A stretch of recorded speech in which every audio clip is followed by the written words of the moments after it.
Good evening, ladies and gentlemen, and welcome back to SimPlay Motorsport here for another night of fantastic racing action. It is SPA-Francorchamps for the final time this week, at least, because it is the Pro Series who are about to take to the circuit for their race for their qualifying session in a few moments' time. In what has been an awesome week of action here from Monza on LMU to Spa last night. Can the pros end off in the same style as the Pro-Ams? I'm your host, Mathew Duffin, joined in the commentary box by, my partner in crime, Tanner Kneebone, and we might be joined with a special guest performance of Gray Langley later on in the show. Tanner, good evening. Spa, 36 degrees track temperature at the moment at 10 o'clock or approaching 11 o'clock in the morning. It is pretty warm out there. Yeah, and I'm guessing the track temp's going to go up another degree or two during race time as well. So tire preservation is going to be the key point for everybody tonight, with the two stops that are mandatory. And it's going to be an interesting feature throughout this race on what the drivers do. We saw a few strategies last night of drivers taking tyres on both of their rounds of pit stops, which was pretty interesting to see drivers take that strategy. Drivers like Wolski, I believe, did that one, and that's how Greaves jumped him at the very end. We saw what state Greaves' tyres was in towards the end of that race, just showing that the hot conditions around a pretty tyre-heavy circuit here in terms of degradation is really going to hurt the drivers out there tonight. So strategy is going to really be important in this race. Yeah, strategy. We should be seeing a lot of exciting racing too, just because this track is wider and it does open itself to a lot of close racing due to the long straight that we have from turn 1 all the way down to turn 5 or turn 4. Five. Yeah, turn 4 or 5. I only know the names. Yeah. I don't know what corner numbers they are. But the championships at the moment then look a little like this. Remember, the drop scores will take place tonight, so that will come into effect for tonight's racing at the end on the classified championship standings. Pletisek leads by 2 points from Marinic. Vitas is only 1 point off the back of him as well. So 259, 257. Excuse me. And then 256. Milliston on 240 with Class on 238. Ludovic is on 230. With Mackenzie 7th, Leger 8th, Matthews 9th, and El Fadawi down in 10th. Harris is 11th from Sokolov with Richie Michel, Overtaker, Dan Davis, Amigenda, Alexandrov, Ben Ruck, Oliver France, Ian McGowan, and Zavala down at the bottom on -10. In the Gold Championship, it is Tom Cardno who leads the way, by 17 points from John Goudet in this one at the moment. Hibbs is only 6 points behind John after John picked up a post-race penalty last week due to the incident with Wellington Jimenez. So if you're wondering why John is so far behind Tom at the moment, that is why. The penalty dropped him down 4 or 5 positions, I believe it was. That's why John is off the back of Tom Cardno. Matt Wright on 131, only 3 points off the back of Hibbs, with Jimenez in 5th. Herendich is P6 with Williams in 7th. From Piras to Court, Catini, Leach, Maiger, Vasic, Varga, Ramsel. New driver tonight, Prestige, is out there as well as Gillies. In the Teams Championship, it's BSHOZ Racing, who are well clear from the field at the moment. Greasy Bandits Racing 2nd. Team GBR are in 3rd from SimPlay Racing, and then Team SPR. 4Dave Racing a P6. Balkan Esports P7. Richie's Corsa 8th. Sleepy Lizard 9th. Balkan Sim up 10th. Quantum Motorsport, BSH Spinners, BAL Racing, MSA Racing, and Roadrunner Motors.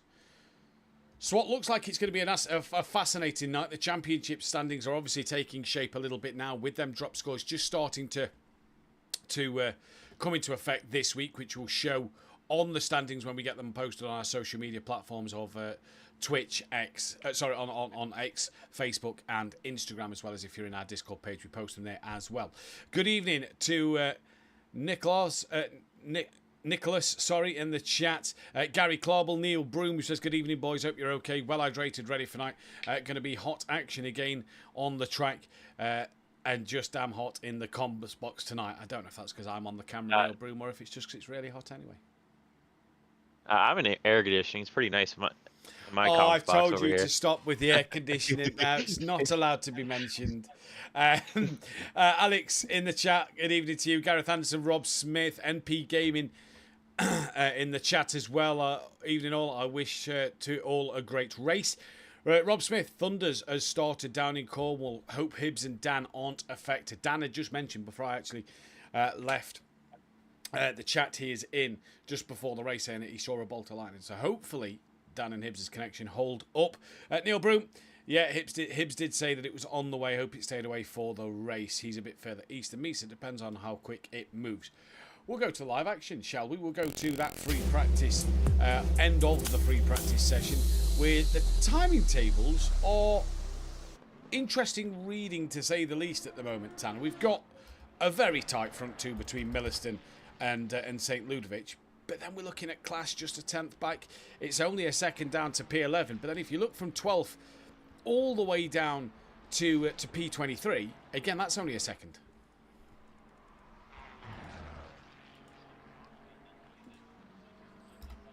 Yeah, and it's like Monza and LMU.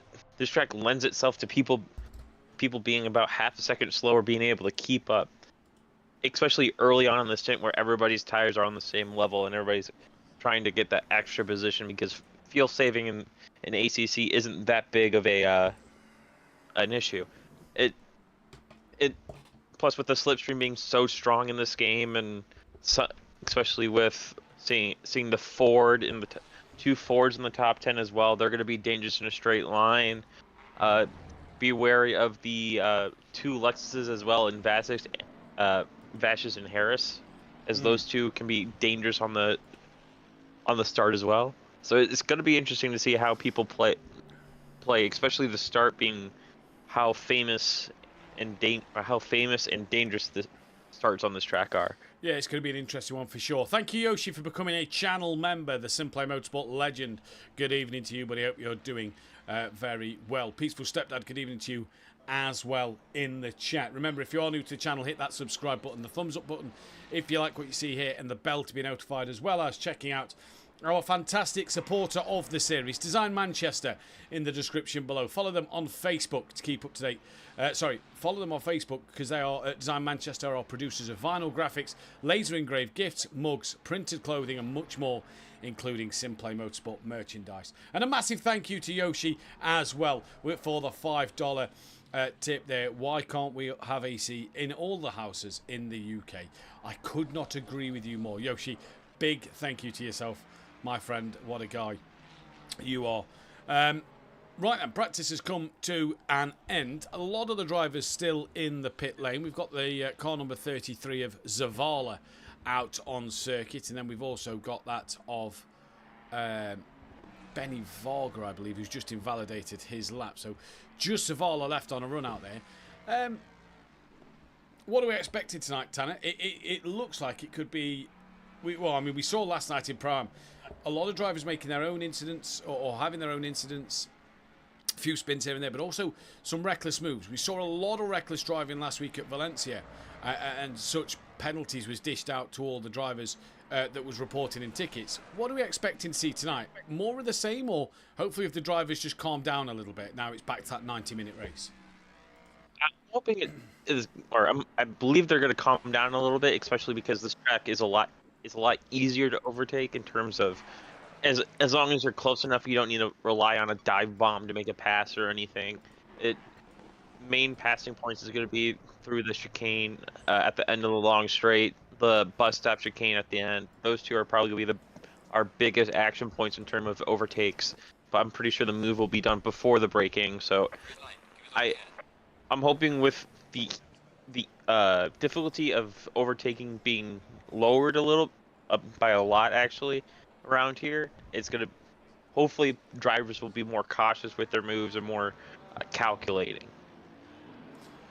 Yes, could be an interesting one to see what these drivers can get up to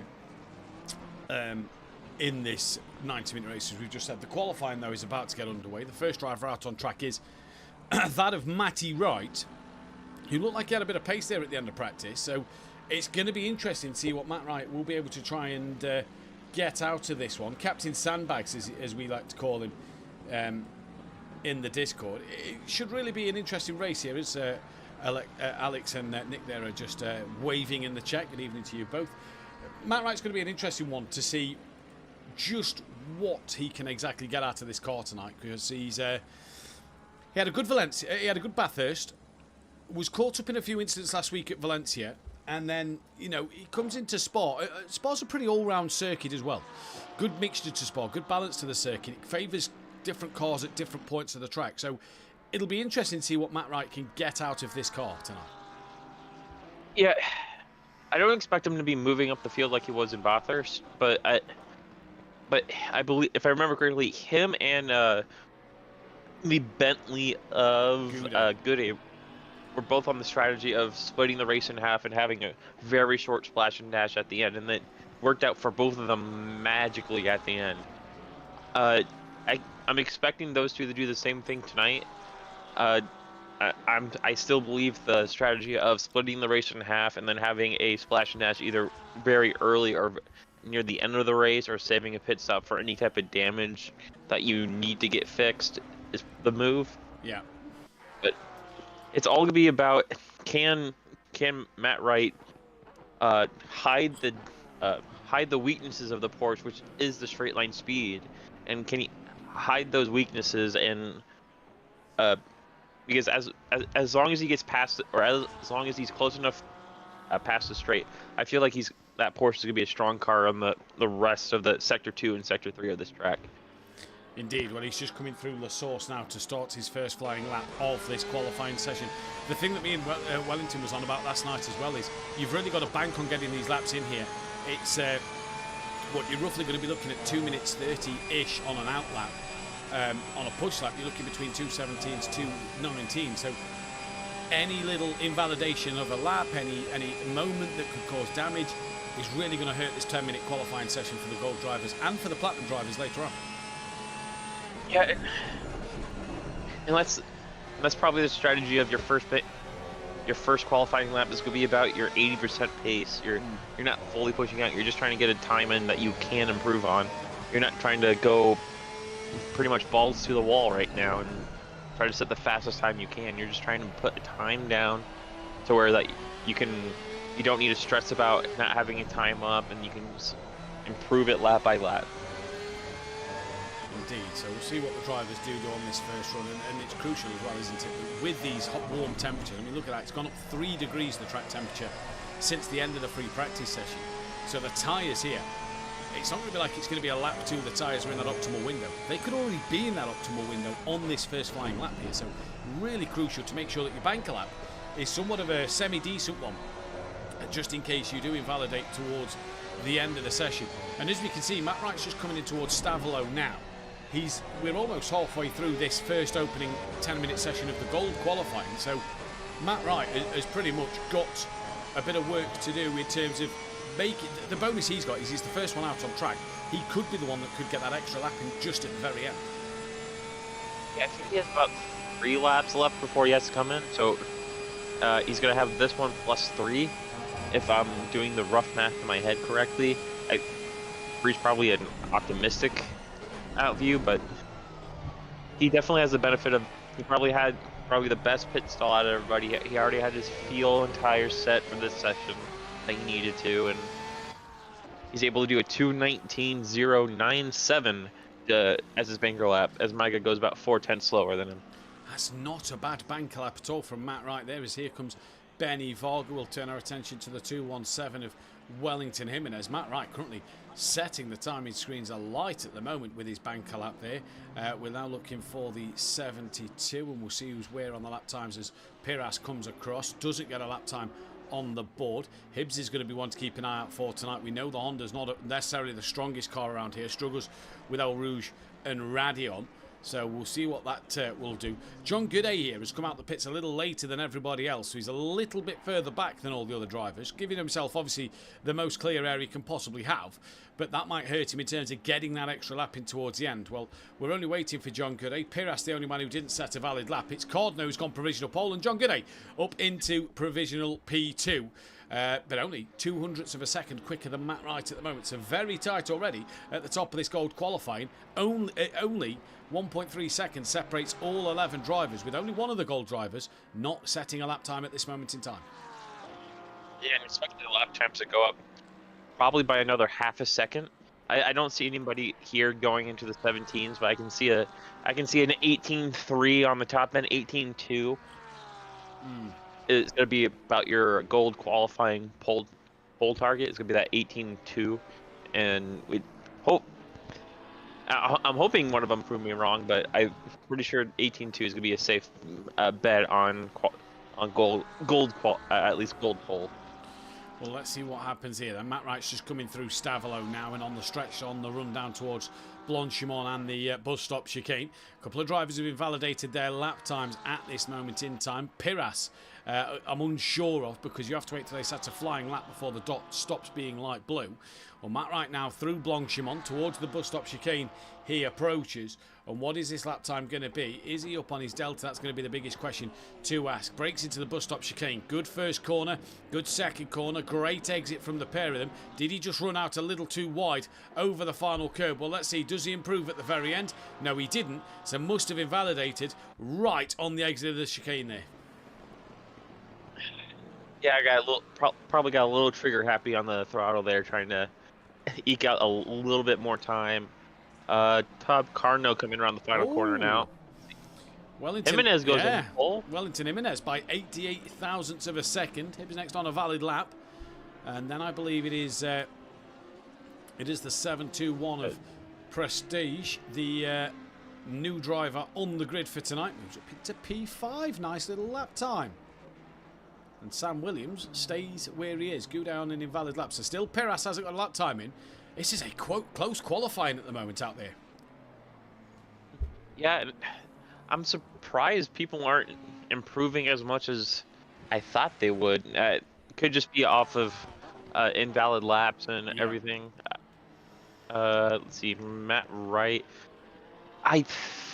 Matt Wright looks like he's going to be able to get another lap time down. I think everybody's going to be able to do another lap besides John Goody here. Yeah, massively. John's not even at El Rouge yet. And no, Rob, I've just double-checked. He must have exited the pits and realised and come back in before setting a lap time. He is in the pit lane, is Richie Michel. So he's fine on that one at the moment. But, yeah, John Goody probably not going to get another lap time. And we'll see who does. Remember, 2:18 is so far the fastest lap out there. And most of the drivers are in the 2-minute 19s. So it's going to be close for these drivers to get one more, or all of these drivers, sorry, to get one more lap out of this. Remember, the Platinum drivers can pull up at the end of the pit exit without crossing the, obviously, the pit exit board. So they've got to wait at the bottom of the pit lane for the 10-minute marker. When it hits 10 minutes, they can exit the pit lane. And drivers in gold can finish their laps if they've started one before the 10-minute mark. Matt Wright through Blanchimont, really pushing that Porsche hard. Needs to nail this last chicane now. This is where he fell foul last time around. Good entry into the first pot. Good through the middle bit. Better exit on the curb. Nicely done from Matt Wright. Is this going to be an improvement? No, it isn't. So Matt Wright still does not improve. Yeah, but crucially, he still has time to do one more lap. So he can literally go for broke here and put down the fastest lap he can. Just Piras set it left time now coming around the left corner. Well, Jimenez just went quicker there. Cardno improves a bit as well. Here comes Piras. Before we get to Hibbs, Piras. Oh, now he goes to the top of the timing tower. There it is. Hello. We've got a race on our hands here at the front of this grid. What can Prestige do? Jimenez in the pits. Cardno in the pits. So they're done for qualifying. Yeah, and Catini's also in the pits as well. So people only feeling for enough for their lap for that many laps, and they still had time to do it. Qualifying is now done for.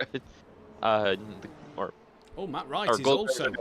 Matt Wright, sorry, is also in the pit, so he's bailed on his run. John Goudet bailed at the end as well. So 2nd, 3rd, 4th, 5th, and 7th will not get another lap time in qualifying here. But Piras looking like he's going to be on for pole position in this gold qualifying. But still a few drivers out there on a lap at the moment. Yeah, Prestige is having. Yeah, Yeah, well, that's Prestige's qualifying done, but yeah, the Platinum drivers should have been moving out the way there. They should not have been in the way of Prestige to ruin his qualifying there. That has really put an end to his qualifying in a sour note, and yeah, they should have been out the way down the Kemmel Straight. Yeah, and that was the McLaren of Milliston as well, so that definitely strange to see that it could just be that he thought all the gold drivers were done with qualifying, but you crossed the line just in time to start that lap. So I think it was just a miscommunication, or he just didn't realize the qualifying was over for them. Well, here comes Maiger. We've still got, I believe, Vasic on a lap. Hibbs is still out there. Benny Volger is in the pits. So where is Hibbs on the circuit at the moment? Coming down towards Stavolo. So here comes Maiger now then, towards the final chicane. It'll be Maiger, then Vasic. Does Maiger have any more in the tank to get up ahead of P11? Obviously, race winner at Indianapolis last season. Can he get towards the front of the grid? Go Catini says full max in the chat. Maiger moves up into P8. Vasic now moves up into P8. And what can Damien Hibbs do on this final run at the moment? Although I believe he's on an invalid lap time, so he might not get anything out of that. We'll just wait and see now when he bails to the pit lane. Yep, so Hibbs done for the day in qualifying, and now we await for Overtaker, who will start his first flying lap of the session. Yeah, now it gets interesting in type of qualifying strategy for these Platinum drivers now, to see if they go easy on the first lap and try to build up to it, like we saw some of the gold drivers do. And I believe Jimenez and Pires, I think Pires just kept invalidating up a Rouge, so it could have been that, but too bad I can't see where they invalidized their lap.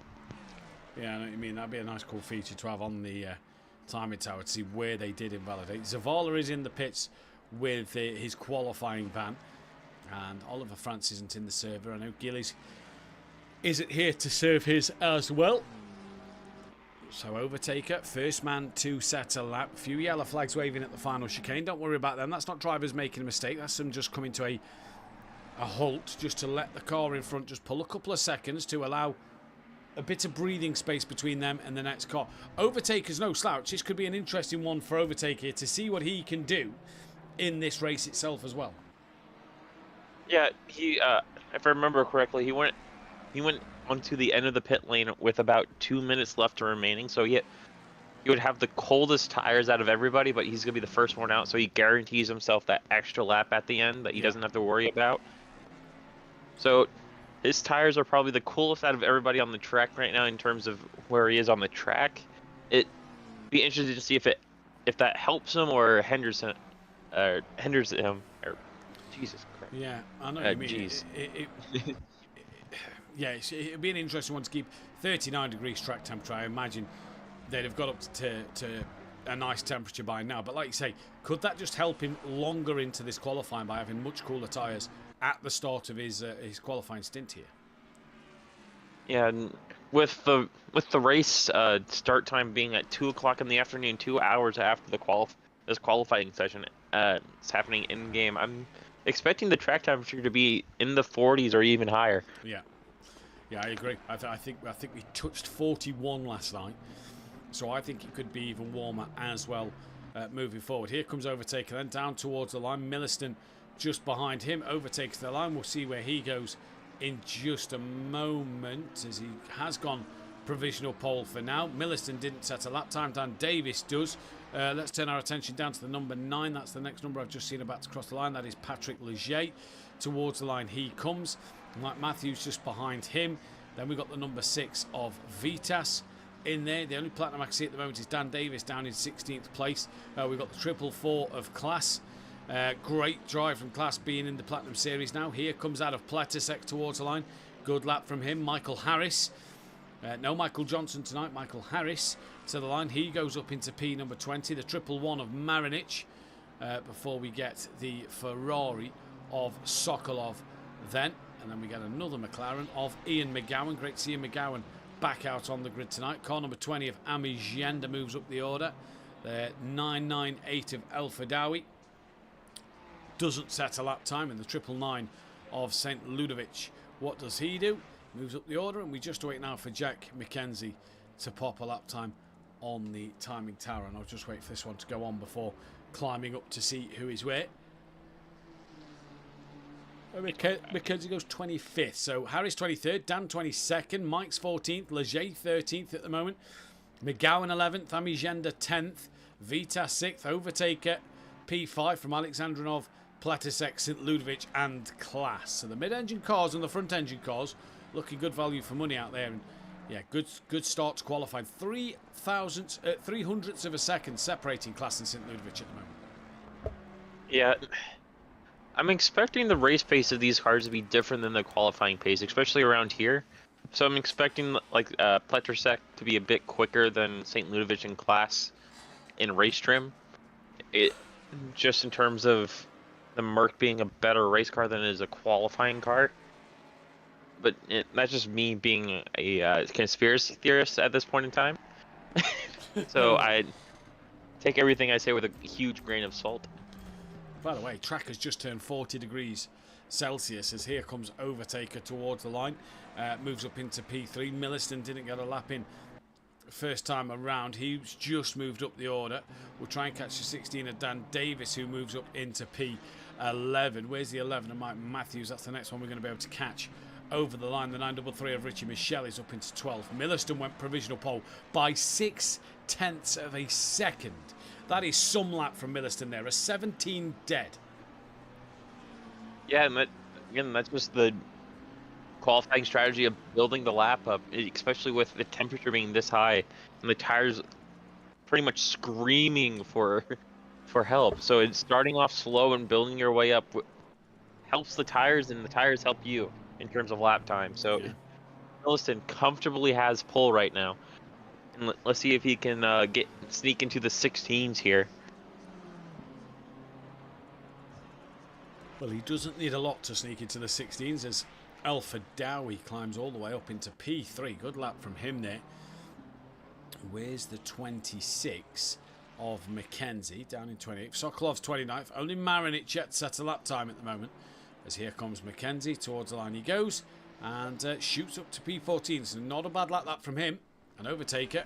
Through Pooh on he goes. He's still the man to be setting the first lap times. And should get one more run in here. I imagine a lot of these drivers will get one last lap in if they fueled for it. Yeah, and I'm looking at qualifying, and besides Millicent being almost 7/10 in front of everybody, it's a second between Class all the way down to P17 and McGowan. So qualifying is extremely tight, barring the pole sitter right now. Yeah, incredibly tight. Like you say, you're second from P2 all the way down to P17. So incredibly tight down there. One of the men in that gaggle of cars is this man Overtaker. Currently P5, needs two and a bit tenths of a second to just get ahead of Class and onto the front row of the grid. But we'll wait and see what Overtaker can do. Obviously one-time champion back in the pro days of Project Cars 2. Here he comes to the light. Does he go any quicker? No, he didn't. Milliston, not into the 216s yet either. Where's Dan Davis? He's just about to come to the line. Crosses it now. Moves up the order to 10th place. Alexandrinov stays where he is. The 933 of Richie Michelle moved up into P12. Mike Matthews will be the next one on a valid lap. Patrick Leger, that's 2 laps in a row Patrick Leger has had invalid. And Mike stays down in 20th. And this is the problem, isn't it? We were saying about them invalid lap times. You've got to make sure you can get a good lap in. Patrick Leger's banker lap is so far only good enough for 19th place, so needs to really nail this final run that he's on. Yeah, Marinick is in the same issue too. He's P30 right now with no lap time put, and he finally gets one in. Where does that put him? That puts him all the way up to P3, so he's literally been pushing for lap time this entire time, and he's just now put one in that's half a second slower than Milliston. Well, Alpha Dowie has finished qualifying. Here comes St. Ludovic to also finish their qualifying run. And St. Ludovic up into second place. Misses out by 0.2 of a second. Sokolov down in 23rd in this one at the moment. So the drivers are on their final flying laps here at SPA-Francorchamps for this qualifying session. And here we go. There is a good handful of cars out there on the circuit. Class has invalidated his lap time, so he won't improve from his P3, but could come under pressure from some of the cars behind. Yeah, Marinik needs 3/10 just to get close to St. Ludovic for the front row. Overtaker's laps looked clean so far. Maybe a little rear end instability in the Mustang, but you kind of need it if you want to go a bit quicker in the car, especially since with the restrictor plate on it. Trying to look further down to see if anybody else is having an issue. It doesn't look like it. So here comes Overtaker right around the final chicane. Good first part of the chicane. Does he get the final corner correctly? He eats the curb, doesn't eat it as much as you think you need to.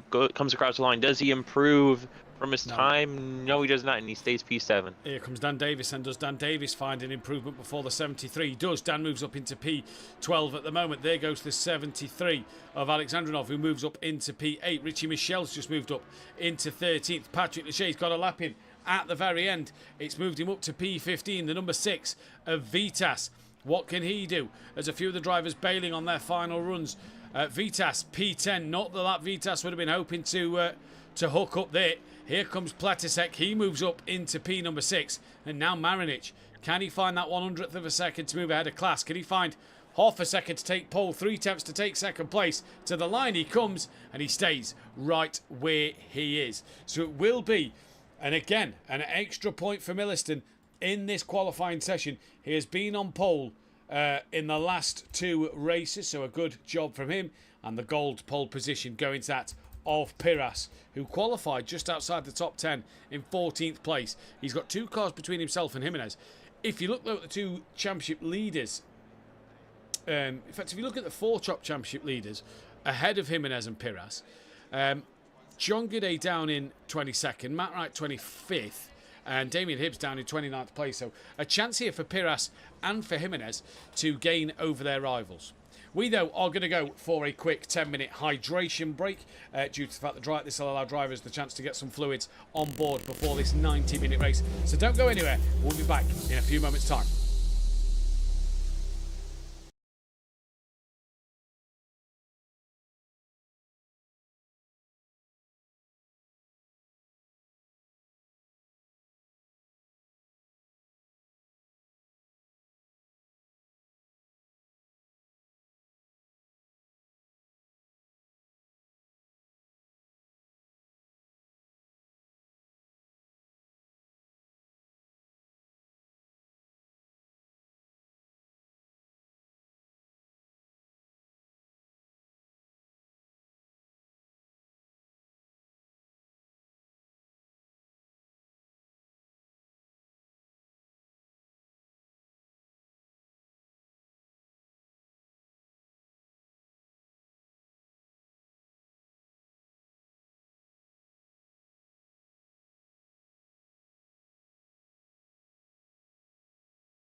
brakes this time, though.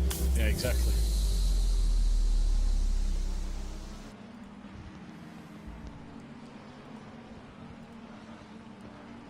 Welcome back, ladies and gentlemen. Apologies if you can hear a fan in the background. I've had to move the location of my fan. It is quite warm in the office, in the studio tonight, so we've had to move the location of the fan, so apologies if you can hear it.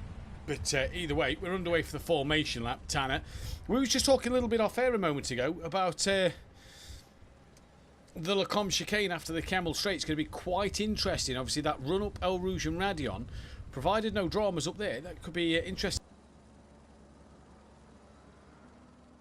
Yeah, him and St. Ludovic is going to be interesting to see how they want to take it. I'm pretty sure up El Rouge is going to be either single or double file up the corner, but it's going to be interesting to see where Millicent and St. Ludovic want to place their cars. Do they want to go ultra defensive and hug the right hand side and stop anybody from getting the inside and try to protect a position, or do they stay on the left hand side hoping that people are just fighting too much behind to not utilize the slipstream all the way down into the chicane?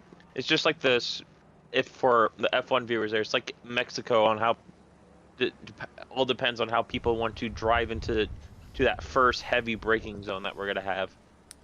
So as the drivers that are approaching the halfway stage of this formation lap, there is a car sat in the pit lane. That is Platsek, who's managed to get back in. Him and Ian McGowan did have a disconnection and will be starting from one from the pit lane and one from the back of the grid. So hopefully they will be able to get...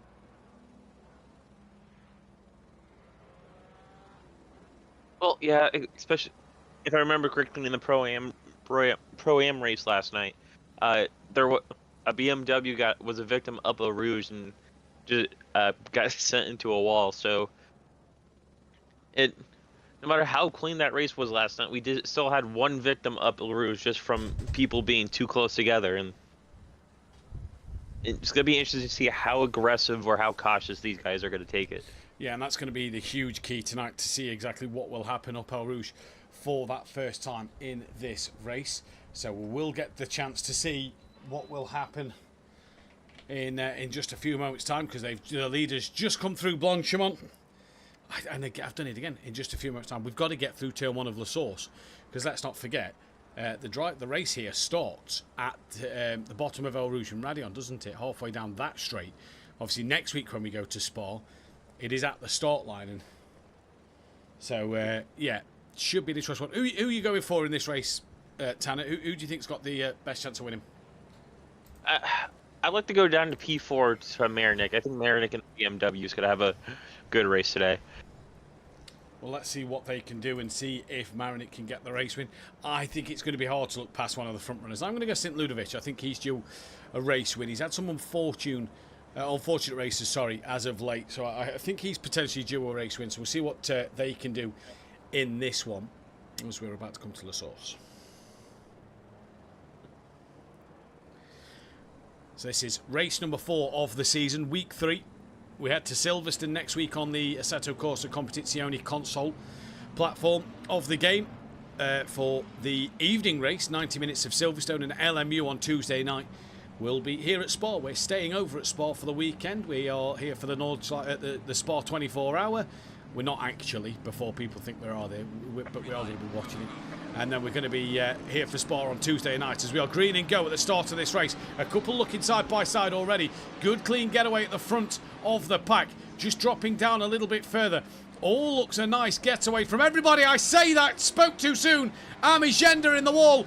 I believe Catini just got clipped there by Alfa Dowi's Ferrari, as here comes St. Ludovic, and out of class on the back of Milliston. Milliston fending off the first part of and the inside of the Le Combe chicane. Now into the second part of it. St. Ludovic trying as best he can to get around him, but no can do. And Alfa Dowi has got some damage. It is a double pit stop. Ami Gender into the pits. Here comes St. Ludovic to the outside of Milliston.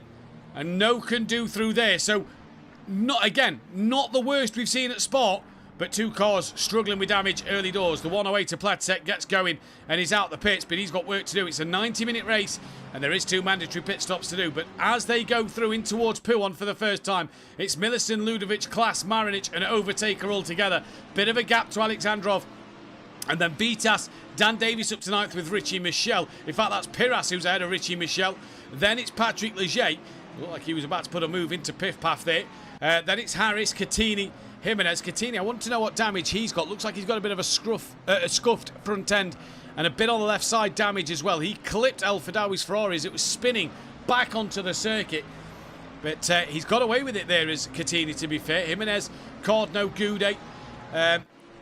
In fact, who is that dropping right down the order? That is Amigenda dropping right down the order as they all come through to pass him now. As here we go, look. This is Marinic who's got ahead of Klaas. Klaas now coming under pressure from that of Overtaker just behind. Vitas looking round the outside. And a lot of track limits. Klaas is off. Overtaker was wide. Overtaker's now lost the car. And into the side of Alexandrov he goes and Horde into the wall. And there is chaos at the end of the lap. And Overtaker's now got to patiently wait for everybody to get by before he can rejoin. What a bit of drama that was, Tanner. It's just one misjudgment from Overtaker there, caught in just one misjudgment of overspeed he had over Klaas and just caused that entire incident, and just him trying to just get back on track as quickly as possible just caused all that drama. I think it was just impatience of trying to get back on the power, as Pires is all the way up to P6. What a start from the Lamborghini man, as he might get P5 here. Yes, he does.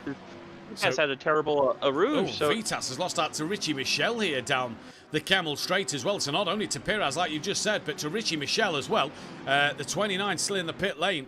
And there is a lot of cars that have done their first stops. Mike Matthews, Mackenzie, Williams, Varga, El Fadawi and Overtaker all into the pits for their first stops. But yeah, great start to this race. And this has really allowed the leaders, Tanner, 0.2 of a second. They've got 1.8 back to Marinic. This has allowed Milliston and St. Ludovic to just pull away a little bit here now. Yeah, it's the benefit of just not having chaos up front. The benefit of starting in the front row. Those two and Marinic are just able just to do their race. Marinic is only behind just because he had to make a move on Klaas. But they're just able to put the pace down, They had a little scuffle at the start, but now they're just line and file, trying to build a gap, and hopefully here in about 3 laps we're going to see St. Ludovic start to try to put a move on Milliston. Yeah, indeed, we possibly will. Down with Tom Cardno, who's trying to get onto the back of Wellington Jimenez. He's got John Goudet right behind him. So far, the 2 Gold Championship leaders in this race. Remember, drop scores do come into play tonight. So we'll see what that does to the final standings, or the provisional standings, before the steward inquiries will take place, if any tickets do get reported. But Goudet, been told through the week that he's got good pace in the Bentley around here. And John has really impressed me in the Bentley in this Pro Series altogether this season. He's gaining on the back of Cardno. He's John Goudet. In towards Blanchimont, they both go. A little bit of a slide there from Goudet coming through Blanchimont there. And is he going to look that inside line? This will be an almighty send if he thinks about it. He doesn't. Jimenez, though, getting close to the back of Harris, who's on the rear of a few of the other cars. Harris, though, dives into the pit lane. Clearly wants that undercut. Back to the Goudet and Cardno fight, because Goudet's got the run out the chicane. They're side by side coming down towards turn number 1. Yeah, John Goudet in the Bentley, qualifying pace hasn't been there, but race pace is where that car has shined the brightest, especially in the hands of John. We saw it at Valencia, and we saw it at Bathurst, and we're definitely seeing it right now too with race fuel. That Bentley is just a different machine than it is in quali trim. Oh, a little bit of track limits maybe there for John Goudet. He's just a bit slow through the top of Radion. That's put Cardno right on the back of him. John already on the defensive line. He's going to force Cardno the long way round. John stays to that inside, and Cardno looking to the outside line. Is Cardno going to try and send one around the outside? No, he's not. He's going to wait for the Lecombe chicane. Can't do anything there. Sokolov and Maiga are on the back of this battle as well. Further back, Prestige, Vasic, McGowan, Hibbs, Zavala as well. Harris, Wright and Claspo all into the pit lane. Platisek yet to do his first stop, but he's gained places. And if I look at Amigenda, then he's out the pit lane. He's on his way. An overtaker, by the way, nearly a lap down. And just behind overtaker, Milliston, under all sorts of pressure from St. Ludovic, who's got up underneath him at Pouon. He'll be on the outside for the first part of Pith Path. Milliston, though, manages to get back ahead under the braking of St. Ludovic. This is bringing Marinich right into play now. And the McLaren on the defensive work already over the Ferrari. Yeah, that fight was going on literally all the way from Radion, all the way down to that corner where it finally settled down, where those two were finally back to single file. And Marinich is the sole benefactor from that, as he's now caught almost a second this lap already, and is definitely within the toe of the front two. So we're going to see a three-way fight here for the lead. Piras, your leader in gold, with Catini second place in gold. Jimenez is in third place in that gold standings as it stands at the moment. We are 7 minutes into this race, and St. Ludovic can't do anything heading into the chicane. Overtaker then is the car in front, and well, he's made his one pit stop with the big damage that he's had. He's now got away. Oh, Piras has had a moment, just saw in the background coming into the chicane. He's now going to force that of Vitas out wide. And Patrick Leger, well, potentially, thank you, Mama, for the carrots. They're three wide, coming down in towards the source of turn one. Piras in the middle. Vitas is yellow McLaren. Patrick Leger's red and white Ford Mustang. And Piras there loses out to both Vitas and almost Patrick Leger. Catini nearly fancied sticking one up the inside. But now, in towards El Rouge they go. Is Leger going to brave it out here? No, he doesn't. Piras will get that one ahead. He has a massive wiggle over the curb. Huge amount of track limits for Piras. Oh, he spins right into the side of Patrick Leger. Piras has hit Leger into the wall, and he has got major damage and is stationary at the middle of the road at the top of Radion. Yeah, Piras had a huge bump going up a Rouge and going through Radion. He kept it pinned, which was the start of the downfall, as Piras and Patrick Leger both returned to the pit lane. It looks like looks like Leger is going to try to bring the car around. The Mustang limping. It literally is limping. He parks the car, and I think he now returns to the pit, toes in. He's going to try to get all that damage repaired as well. Absolutely. Just unfortunate. Yeah. You saw the Lamborghini, didn't you, at the bottom of El Rouge, just bounce over the curb, and he just lost control of it. Yeah, I think he tried too aggressively to keep the throttle pin to try to keep as many positions as possible, but especially through there with literally there's no grip off of El Rouge or Radion, and it's so bumpy. You just got to bite the bullet and say it. And he was only going to lose probably a maximum of 3 positions. Now he's in the pit lane, forced to take a long pit stop. That won't count towards the pit stop total. Yeah. And the crazy thing as well was he hit Catini, and somehow Catini managed to keep on going. So Catini's been a bit of a magnet to cars going all over the place at the moment, but somehow has kept on going in this race as St. Ludovic looks to send one on Milliston, who went deep at the first chicane. That allowed him to defend the second chicane a little bit easier for Milliston there. Rob Smith, Stewards are going to be busy this weekend. Indeed we are, Robert. As St. Ludovic now to the outside of La Source. My argument here is, should Overtaker be getting out the way? The blue flags are waving for Overtaker. St. Ludovic may have got the up and under on Milliston here. He's going to try and squeeze him. No, he hasn't quite yet at the moment. But I have seen a couple of blue flags for Overtaker here. Now, there's none waving at that marshal's post. He's waving the green flag. So Overtaker's got to get a move on to pull away here. Otherwise, he could fall foul of the three-corner blue flag rule. Yeah,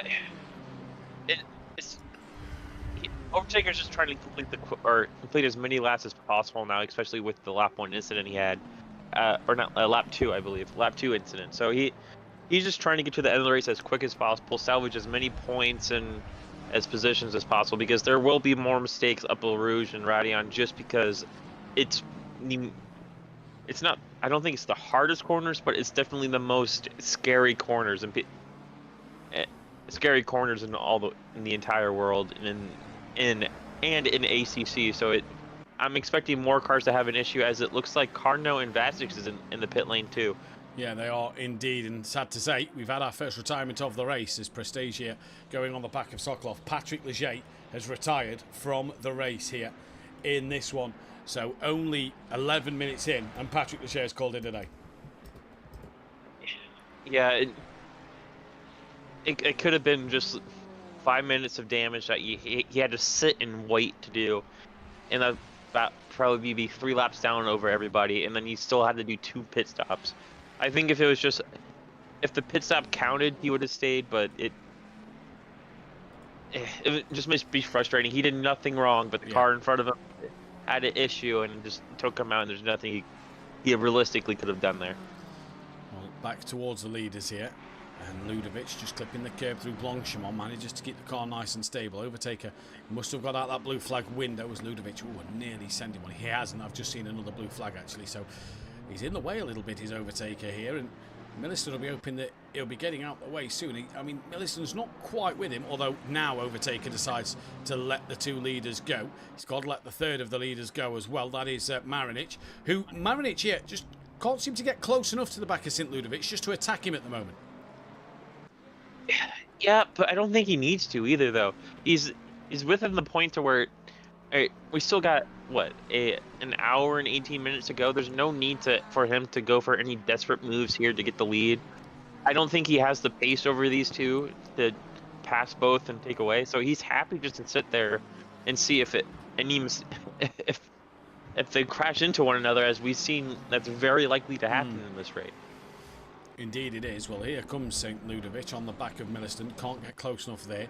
Alexandrov is getting on the back of Vitas, who's trying to stick with Richie Michel in P5, 6 and 7. That's a pretty close little scrap here between the 3. Further down, Goudet's gaining on Jimenez, or was there till he had a bit of a wiggle through Lecomte. That'll allow Jimenez the chance to pull away. Jimenez, Catini and Goudet running on the podium, and they're all trying to gain on each other for position. Sokolov is 8 tenths off the back of Prestige here. Further down the order, we've got Mackenzie on the back of Michael Harris for P16 and 17 in this one. Then comes in fact, actually, Michael Harris is the lead pit runner at the moment, who's done their first stops of this race. Further down the order is Sam Williams trying to gain on his teammate Tom Cardno, and then that is pretty much it at the bottom end of the grid. Back to the front though, so Ludovic still cannot find a way through on Milliston as they come towards Stavolo once again. Marinic right there now, really getting closer to the back of that rear wing. 4 tenths is as close as he's been this entire race, and now down towards the run to Blanchimont. I think Marinic here is a little bit closer to St. Ludovic and St. Ludovic to Milliston. Yeah, and track temperature now up to 42 degrees, so we're at the same temperature as Pro-Am was last night. As looks like St. Ludovic had a bad run through the left-hander there. Does that allow Marinic to even look for a move? He's going on the outside, but I don't think he's going to be able to make that move stick. So running order for the top 3 stays for now. But Marinic might be looking for a move for P2 here soon. Yeah, he's getting closer, and St. Ludovic now just having them moments to start to creep in. He clipped the curb last lap through Blanchimont. He then had that big moment there through Blanchimont just a moment ago. Goudet trying to get on the back of Wellington Jimenez. They've both passed Catini, and I'm not seeing Catini on here. Has Catini had a disconnection, I wonder then. So I'll wait to see if Catini does get back into the lobby, but we'll see what happens. But yeah, for Catini there, sadly out of the lead of the gold race, and that's giving it to Jimenez. Jimenez will be wanting Prestige here to get onto the back of John Goudet just to ease up that pressure. We know that when Goudet starts to put pressure on, drivers work really hard to make sure they try and keep John Goudet behind him, because he does just sit and wait patiently behind to try and make a manoeuvre. And yeah, they've got beef obviously from last week due to the incident. Well, I say beef. They had that incident last week. They've got no beef between them. They had that incident last week at Valencia, which resulted in John receiving a penalty for. So they're going to be sort of keeping an extra close eye on each other when it comes to making moves over each other tonight. Yeah, you can not dislike somebody, but you can, if you have a previous incident, you're definitely going to be either that little extra aggressive or a little extra cautious, depending on what type of driver you are. I think Jimenez is going to be that little extra cautious, so he's not going to defend as hard as he did last time. He's probably going to fight as hard as he can, but he's definitely not going to go all the way to the edge, especially since he knows that Bentley, if they go door to door, the Bentley's probably got to come out come out ahead just because of how much of a tank it is. Yeah, indeed. Harris trying to keep the pocket rocket, or the snot rocket as we told it's called, of Mackenzie behind him down the Kemmel Straight for 15th and 16th place. The lead 2 cars of the first of the pit runners in this one at the moment. Then further forward, Vitas has lost out to Alexandrinov, St. Ludovic and Marinic right underneath the rear wing of Milliston now. So 3 for the lead here. Absolutely great to see. Dan Davis 7 seconds back in 4th place. Just can't get close enough to these 3. Even though they're squabbling a little bit, Dan just cannot get any closer. It can also be just a setup difference of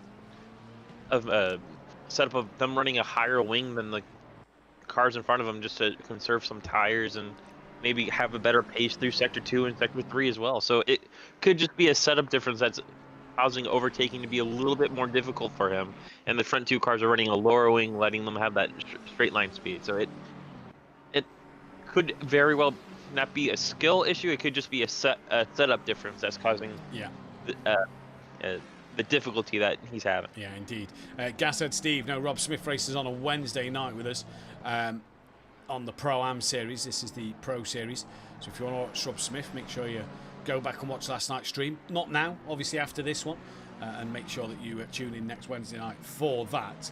As Rob's actually just replied to him as well. Further down the order, Vitas losing out to Alexandrinov a little bit. John has lost a couple of tenths to the back of Jimenez. Looks like he's found them again now. McGowan gaining on Sokolov. We've got Mackenzie, who's dropped off the back of Harris here. The 2 SimPlay Racing drivers, Mike Matthews and Matt Wright. And I wonder what the conversation's going to be in that chat there. Matt Wright's probably telling him to move out the way, because he's probably got a bit more pace at this stage of the race anyway, because Matt has looked the quicker of the 2 drivers so far, and he has actually brought that gap down. Back to the lead battle though, the front 3 doing absolute pits at the moment. It's been a great race between them. We're coming up to what, 15, just over 15 minutes in this race, and everybody just started to get into a rhythm.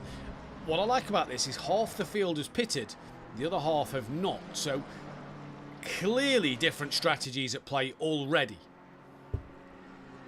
Yeah, the people that pitted have all done their splash and dash or repair some damage. So they're probably going to aim right about with about 40 minutes left of the session, as Varga is in the pits again. Looks like he has some damage and he's going to repair it. So he's going to have both his pit stops done already.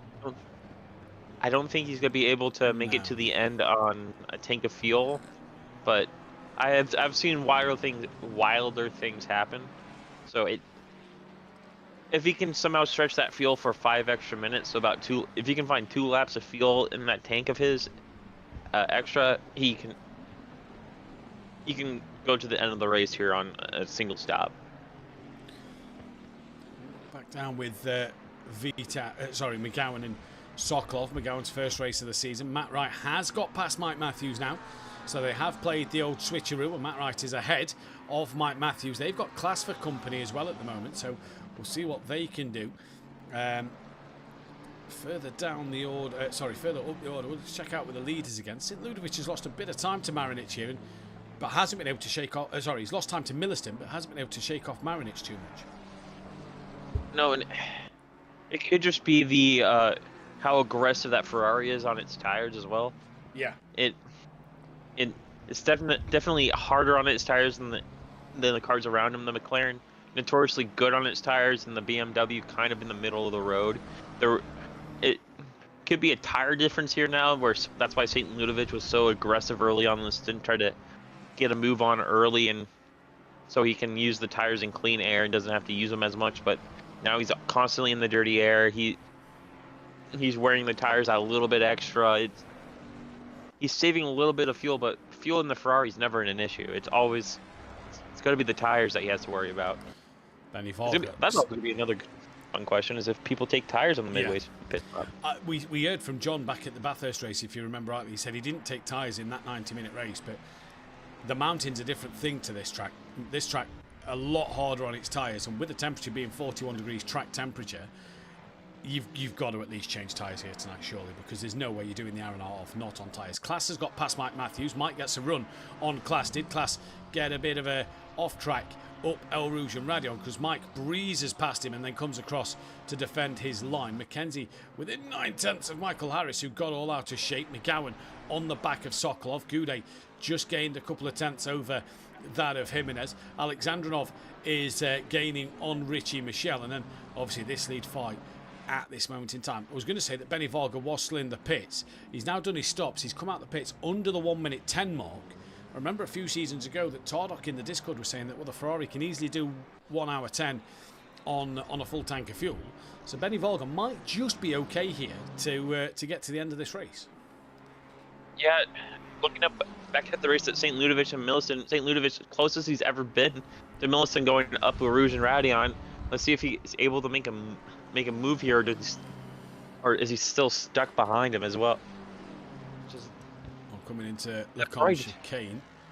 Millicent now stays in front, nice and easy. Good job there. Alexandrinov still gaining on Michel. Goudet gaining on the back. In fact, now he's lost a couple of tenths again as John Goudet. Here comes Ian McGowan in the slipstream of the Ferrari. He'll really want to get past the Ferrari here then. And a little bit too far back, but can try and close that gap up a little bit more. Mike Matthews and Class here, who are going at it towards Blanchimont. Mike defending that inside line on the approach to Blanchimont here. Class not alongside. That's going to allow Mike to take the normal racing line into it. And Mike Matthews manages to stay in front for the time being. Defends the inside line. Going into the bus stop chicane. Class looks to the outside. Mike Matthews defends it. Runs a little deep. That's not going to hurt Mike though, because he could have just parked her on the apex, as he does. And gets the run out the corner. And off he goes. Hey, I'm sorry for the retirement. Says Patrick Leger. I'm sorry for the retirement.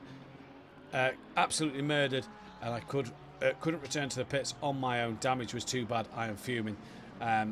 There we go. So Patrick Leger, I'm not happy with that, and for some reason I can't hear my fan anymore. So I think it's turned. Your fan got too hard and turned it off. I think my son, who's just shown me a note, has just clipped a button that's just turned it down. So I've just had to turn it back up a second, because I could feel it blowing beautifully on my back, and then it just went quiet. Alexandrinov here on the back of Richie Michel. Bit of damage to the front of his Ferrari. And is he going to have a look in towards the bus stop chicane to the outside line? Oh, thought about a late move back on the inside, but Richie Michel held his ground. And actually, that's worked out better for Alexandrinov. Looks, he's gone right around the outside, the first part of the chicane, up the inside for the second part, and through he goes. So did he just try and sell Richie Michel the dummy, and was always planning on the outside? Either way, lovely move from the Ferrari driver. Yeah, he was definitely wanting to go on the inside there, but if Michel's going to give him a wide open door to the outside, he's going to take it, break a little bit deeper, and just basically race Michel to the second apex. Lifting and coasting in the game, Anderson, is okay in here. You're better off just turning down the engine modes. I can't remember. You're better off turning down the mode by 1 or 2 to save more fuel and just racing normally than lifting and coasting in ACC. Yeah, that's the best way to do it. Alexandrinov stayed ahead of Richie Michel there. Goudet 9/10 off the back of Jimenez. That's just dropped to 6/10 into sector 1. We've got McGowan closer to the back of Sokolov now. Pletzek within a second of McGowan. Remember, Pletzek started from the pit lane and McGowan from the back of the field. So they're doing really well right now to be running 12th and 13th. Yet to pit, obviously, but still running pretty good. Mackenzie on the back of Harris still here. And where's Mike? Mike's actually dropped behind Class, Cardno, Williams and Maiger then. So not sure what's happened to Mike Matthews there, but he's dropped down the order quite a bit. I'm trying to look at his car. I don't see any visible damage on it either. So it could be a tire pressure issue that he has. They're just bad pressures, but because he could, on the box, he could have the tires still on, and they were all 20.3 tire pressure. That'd be causing this deficit in pace. But I don't know. It just seems alien to see him struggling this much for any type of pace. Oh, in that St. McLaren. Ludovic. Milliston went deep at the final chicane. St. Ludovic on his outside. Bit of a argy-bargy push and shove there over the curb. St. Ludovic will have the inside line going into the source. Milliston is helpless to defend from this one at the moment as St. Ludovic got the run out the chicane. Up the inside he looks. No contact there. And Milliston, did he get the traction out of turn 1? He's still side by side with St. Ludovic. This is all for the lead of the race overall. Alexandrinov into the pits, side by side, heading into Eau Rouge. Neither of them back down. Milliston around the outside of St. Ludovic. Bit of track limits there as well for Milliston and for Marinic. Marinic lifted off to not overtake St. Ludovic off the circuit. And Milliston there somehow holds on to his lead. Yeah, it's good on Marinic not to pass St. Ludovic off track, even though I'm pretty sure if I was Marinic, I would have backed off a little bit just so I had a bit more room and had a run on those two going up Rouge and Radion. But I'm not in the car. I'm not making those split-second decisions and chess moves. So it definitely impressive to see all 3 cars make it through Rouge and Radion clean and all intact with no damage. Let's see. As also Alexandrov is in the pits for his first pit stop as well. Looks like he's splitting the race into 3rd, so this should just be this could be fuel, tires, and repair here for the first stop, and then just fuel for the second stop. Oh, I'm noticing on the leaderboard, Pletzek has got himself ahead of McGowan in the Mercedes-Benz, and has just got himself, in fact, past that of Sokolov as well. So Pletzek moves up 2 places. John Gooday was within 2/10 of that of Wellington Jimenez. It looks a little bit bigger than 2/10 now between the two of them, and they are coming up to the blue flag, the black and red Lexus of Vasic, who is down in 25th place. So Vasic, Jimenez is not going to want Vasic to be in the way for too long here, as we'll see what the gap is between John and Wellington in a moment. Yeah, Wellington's opened that gap back up a couple of tenths as well. McGowan on the back of Sokolov once again now with McKenzie still half a second. Matt Wright's closing in on the McKenzie-Harris battle without Class making too many inroads on him. So Benny Volga, the first of the drivers to complete his pit stops. As I say that, he's around at the top of Radion facing the wrong way. Benny Volga, not the race he'd have wanted here at all. Yeah. He definitely was on track to finish the race on that last stop. He just had a very long last stint, but now with that damage, he probably has to come in again and lose even more time just to repair it and hopefully have a car that can make it to the end.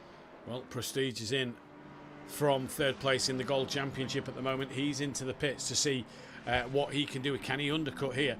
As this is the lead battle of St. Ludovic, Milliston and Marinic. Just going to drop down to Vitas, who's on the back now of Richie Michel. Good evening to Kruppeljan in the chat. Hope you're doing well, buddy. The inside goes Vitas on Richie Michel. Little bit of contact there. I don't know what else Vitas was meant to do. He's let Richie Michel have the place back. A flash of the lights for his troubles as well. And Goudet now right on the rear of Wellington Jimenez. Ford Mustang versus Bentley. And this could be a tasty battle. This is for the lead in the gold race at this moment in time. Yeah, and it looks like the Mustang's a bit stronger here in the middle sectors here. In the more high, medium, and low speed corners, where the Bentley is stronger in the first sector up Eau Rouge and Radion. So it definitely a push or pull in terms of car selection and setup choice. And the Lexus, what is that? The Lexus of Vasic in front is a blessing and a curse for Jimenez as well. He's getting the toe down the stride of a car that it has superior straight line speed, but he's also getting the dirty air through the middle sector of a car that's slow, that is miserable in the corner. So Here comes sorry, Tanak to the outside line of Milliston at the chicane. Milliston squeezes but leaves a car's width. Marinic then had a look as well. St. Ludovic into the pit lane, so he's trying to go for that undercut now. So we're at that first half an hour stint done. Good evening to MP Gaming. And, yeah, St. Ludovic pulling the trigger now.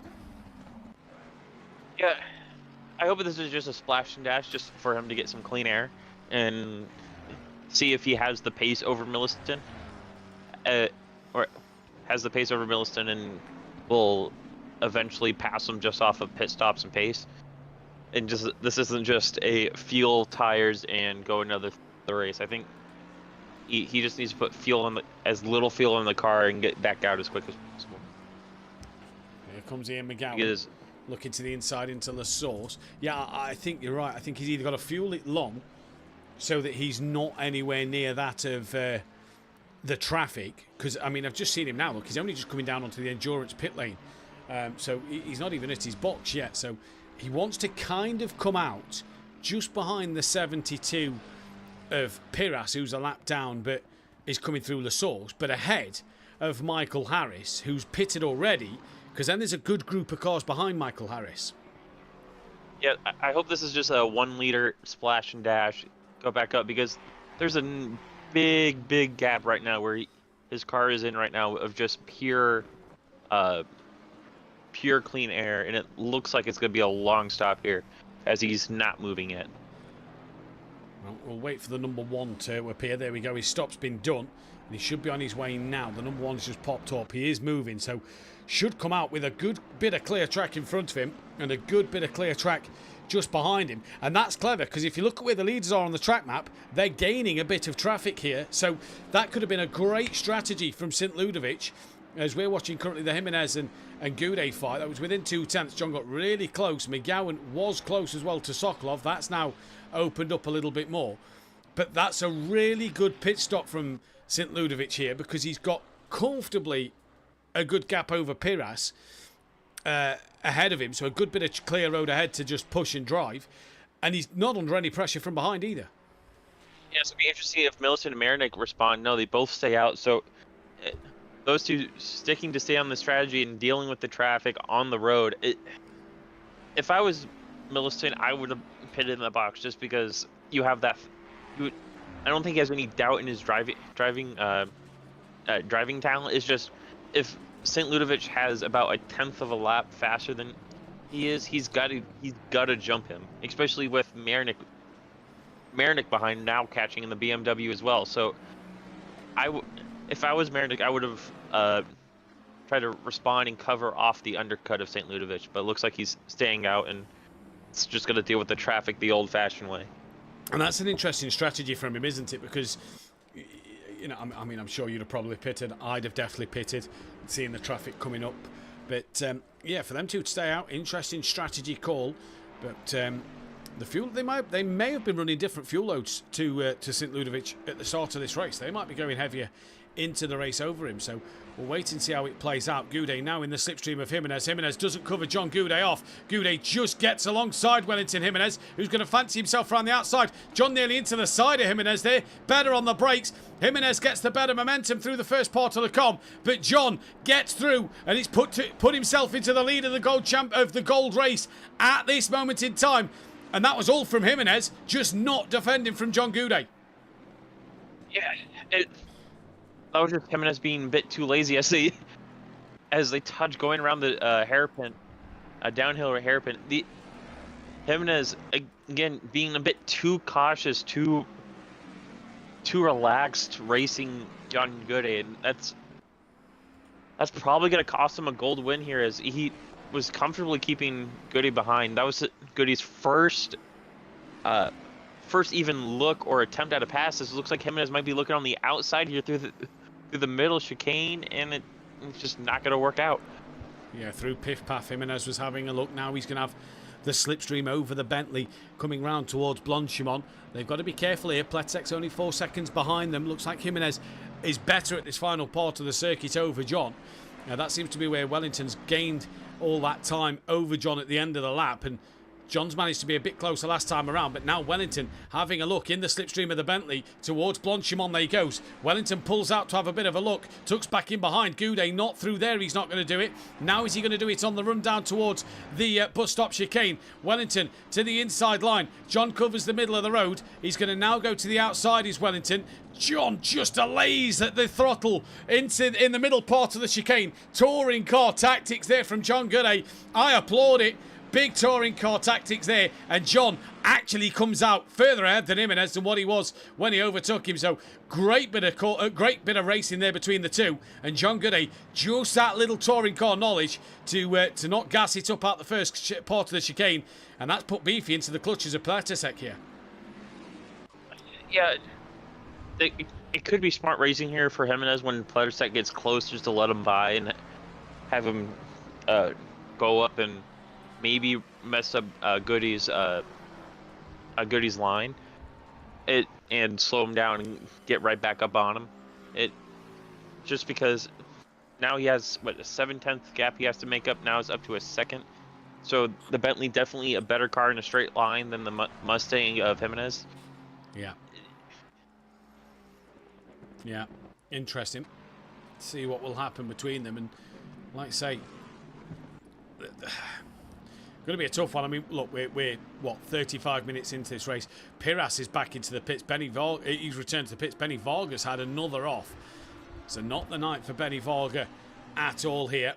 Here's Mackenzie then getting close to Harris still. We've got McGowan right underneath the rear wing of Pletisek. This is on board with Ian McGowan at the moment then. Just really close to the back of that Ferrari of Sokolov here.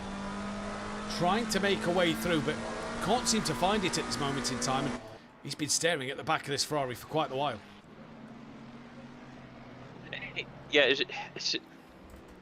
it just gets so frustrating sticking behind one person the entire time that you know you can, as soon as he passes, you're going to clear him easily. It's just Sokolov is fast in all the right places around here, and McGowan's fast in all the wrong spots. Pletisek's had a moment. He's dropped it. I just looked away for a brief moment. Catini's not disconnected. He's had a power outage in his town, so that is why he is no longer in the session. But Pletisek has dropped it, so that releases any pressure for Jimenez to allow him to gain on Goudet. But that allowed Sokolov and McGowan through, as McGowan looks to the outside of Sokolov into the bus stop chicane. Can't do it there. Sokolov went deep. McGowan to the outside line. If he gets good traction out the corner, he'll have the inside for La Source, and he does indeed. Pletisek in the background into the pit lane, and McGowan finally gets past the Ferrari. Let's see if he keeps the position going down up a Rouge in Radion, and see if he keeps it with a long straight into the chicane. Just because the slipstream here is so strong and it's so effective to help people overtake here. Looks like he has a nice clean Rouge in Radion. Hopefully he had a good enough run. He might not need the cover off him here, but I would still stick the car in the middle of the road if I was him, just to fend off any type of late dive bomb. It looks like he keeps the position, and it's P8 is now his for the keeping. Yeah, P8 now his for the keeping, and yeah, he's done a good job there. Back down to Mackenzie and Harris, still duking it out with each other at the moment. Mackenzie right on the rear of Harris once again, and has been for some time now. Matt Wright hasn't made any more inroads on these two. 3.8 that gap. Matt Wright's got Class, who has brought down the gap from 4 seconds, gaining on him. Alexandrinov is gaining on Mike Matthews. As I say that, looked like he set one up the inside at the chicane and tapped the rear of Mike, and then it looks like he's braked to let Mike come out the chicane in front with that bit of a tap. Might have a flash of the lights there. That looked like it was hard racing. Might see a move here for the lead here with Marinik on Milliston. He's right on the bumper, looking on the outside on the final bus stop chicane. Brakes, but does not get any type of overlap, so he's still stuck in P2, and Millicent does not look like he has the pace that he had in qualifying right now. No, he really doesn't. And if you look at St. Ludovic, look, nobody in front of him until he gets towards Hibbs, who's got that of Piras, the lapped car behind him. So, what? St. Ludovic has got 26 seconds of clear track at the moment. Milliston's still got traffic in front of him of El Fadawi, and he's under pressure from Marinic. So, yeah, these two just losing a lot of time over that of St. Ludovic, it looks like, in this race at the moment. Class has dropped over a second behind. Alexandrinov has now got past Mike Matthews. So, Mike losing out to the Ferrari there. And carries on his way down towards the hairpin. Mike down to 21st. Obviously has done his pit stops. We have lost another driver from the session. We've lost Thomas Cardinal. We did? No, we Oh, haven't. no? No, No, sorry. he's still there. No, I'm looking at the wrong screen. Zavala, we've lost Zavala. Yes, so Zavala has retired from this race. So Zavala will score no points in this one. And looks like Sokolov and Hibbs are now boxing in for their fuel and tire stop here at midway through the race. So we should be seeing the top 8 here as well box within about 5 to 10 minutes, all to get their change tires and fuel, I believe. Which I believe tire, like you said earlier, are probably required around here. So let's see what happens then. We're just about to approach half distance in this race. So we're expecting a few pit stops to start to happen here, as Matt Wright coming under pressure from Class at the moment. Through the final chicane they go, the bus stop down towards turn 1 of La Source. And has Matt Wright got enough over that of Class? Yes, he has at the moment. But do you fancy Class to get the run through El Rouge and Radion over Matt Wright? In the McLaren, yes, just because that car is so good and so good in its aerodynamics. The only car that beats it in aerodynamics is the Ferrari. So it looks like he does get a cleaner run through El Rouge and Radion, but that Porsche is just somehow keeping ahead. Matt Wright, I don't know what Matt Wright did to that car, but it looks like it's steaming in the straight line, especially with the Porsche in this game, not known for its straight line speed. He's doing a good job at the moment, is Matt Wright. Back to the Harris. Oh, drive-through penalty. Sokolov speeding in the pit lane. Oh, this is not the track you want to drive through penalty at. Overtaker's in for his second and final stop of the day. And this is not the race you'd want to drive through penalty at all. Marinich also into the pits from second place. So this could be huge to see where St. Ludovic gets over Marinich at the moment. Yeah, it's going to be interesting too. I don't think they're going to be near one another because I think Marinic's going to take tires and fuel for this. So it's going to be a minimum 30-second pit stop of him taking tires. So I'm expecting St. Ludovic to clear him easily through this pit stop. So it's going to be interesting on the second pit stop for both of them where they're going to both come out in. So then we're on board with St. Ludovic at the moment. Mackenzie still behind that of Harris. Class still on the back of Matt Wright. Back to St. Ludovic just quickly, who's come through Blanchimont. Still the number 2 sits next to Marinich. You wait for that to go number 1 and then he'll be away. St. Ludovic in towards the bus stop chicane. And I think, yeah, you're right. I think he's going to have Marinich comfortably in the bag here.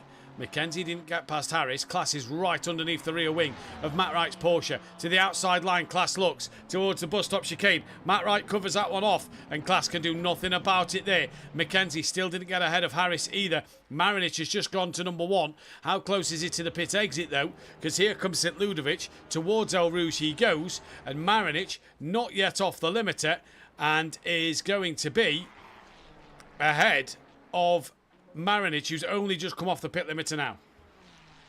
Yeah, Marinic's going to have cold tires for about a lap and a half here. So even with the track temperature so high, it's going to take a little bit to get the tires up to racing temperature and have all the pressures calm down. So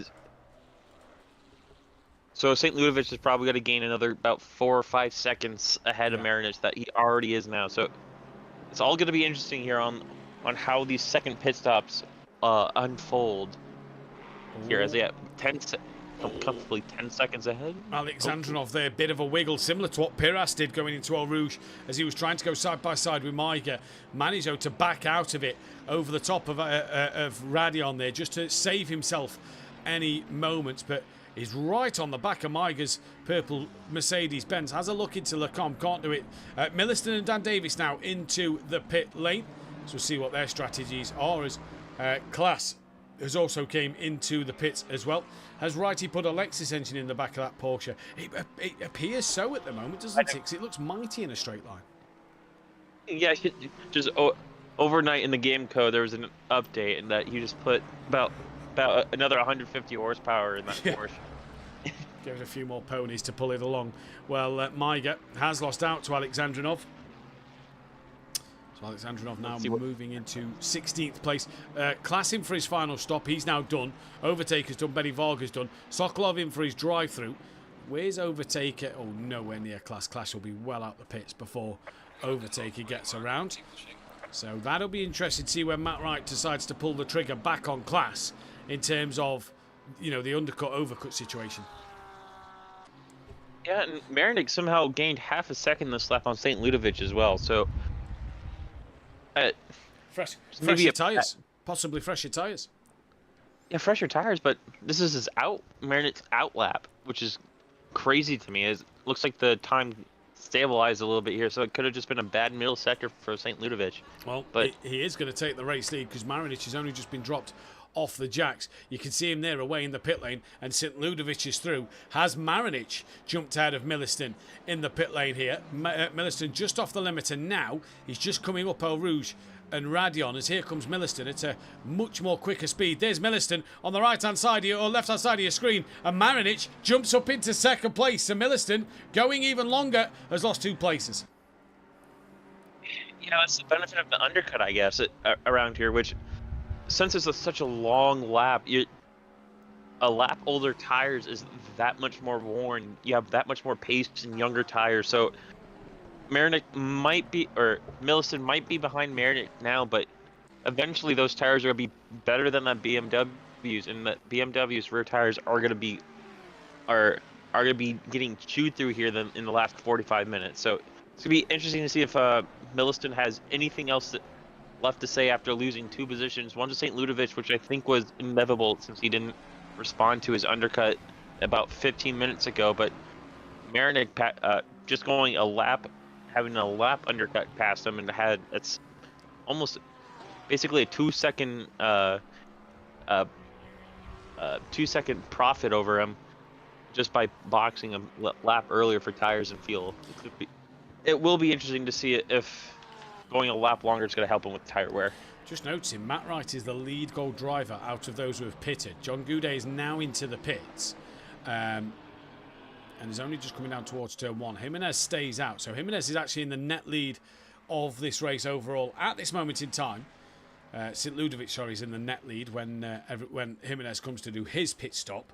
But Matt Wright, out of the pit runners who's already done their first stops, he's the lead goal driver so far. So could Matt Wright, who is coming through towards Blanchimont now, could he get ahead of John Goudet if Goudet has a long stop here? This could be an interesting one to see where Matt Wright feeds out ahead of the other goal drivers. Remember, he made an early stop, did Matt Wright? Yeah, I'm pretty sure it was a quick splashing dash. So he still has, I believe, a long stop to go. He's in. Right, he's in. Yeah, so this is his long stop coming up here now. So we're gonna see a lot of these guys that boxed early into the race that did the quick, either a quick splash and dash or just wanted to get damage repaired from any type of lap 1 or lap 2 incidents repaired. Do their middle stop now. And this is an interesting I'm looking at. So John Goudet still in the pits, clearly going for a change of tyres, it would seem here, because it's a long stop this for John Goudet. Matt Wright was ahead of Dan Davis on track before pitting. Is Dan going to pass John Goudet? Yes, he comfortably is. So Matt Wright would have led in gold, but now that he's come into the pit lane, obviously John's going to be forced to do another stop here. Is Matt Wright putting himself in a good position? Or has John gone, if I put tyres on halfway through this race, I've got 40 minutes to do on them, and then just splash and dash at the end? This could play out interesting between Matt Wright and John Goudet at the end of this race, and Wellington Jimenez at the end of this race, because we don't know when Wellington's going to pit. Well, I'm pretty sure Wellington's going to pit here soon anyway. I don't think going any longer into this race is going to benefit him at all. In terms He's of in now. Yeah. So yeah, I think he went probably a lap 2. If he wanted to get any type of advantage over Goody, I think he should have undercutted him, just because we've seen, especially in the Pro-Am race, that the undercut is strong around here. Yeah. So this could just be a case of he wants better tires for the rest of the race. Hopefully he can find pace to catch right back up to Goody. But Goody's not even the lead gold driver right now. It's Maiga. Maiga. Yeah, it's Maiga, and Goudet's in a bit of traffic with Amigenda just behind him a lap down. Goudet actually got jumped in the pits by Prestige, who did the undercut earlier on John Goudet. Was a couple of seconds behind the Goudet-Jimenez fight. So Prestige has actually jumped that of of John Goudet at the moment. So with Jimenez in the pits, we'll see where he comes out. But yeah, interesting strategy call here. Don't forget though, while John was in the pits, this outlap for John, he's had a bit of dirty air from the car in front, bit of pressure from behind as well. Whereas Wellington had absolutely no one behind him in this, or in front of him in this race. So yeah, interesting to see. Class is your lead pit runner out of all the pit stops. Sokolov and Michael Harris battling with Matt Wright here, and Sokolov goes underneath Matt Wright, gets the job done there. Harris tries to follow through, can't do so. So Matt Wright in a bit of strife at the moment since his pit stop. He's also in the thick of a battle. Alexandrinov has got ahead of Richie Michel. Vitas not too far behind. There's a car in the pits in the background. Wait and see who that is when it pops up on the time. Pledisek, there we go. So he's into the pits for his final stop, I believe. Yep. Yes, He's he is. P7. So then, Jimenez still in the pits. Where is John Goudet? He's gonna easily get past him. And Prestige gets the double jump. Or in fact, is he easily going to get past him? Jimenez is coming up El Rouge now. John's only just entered El Rouge. Jimenez, yeah, easily past him. John Goudet through. Jimenez with a lap fresher tyres though. That's the crucial thing to notice.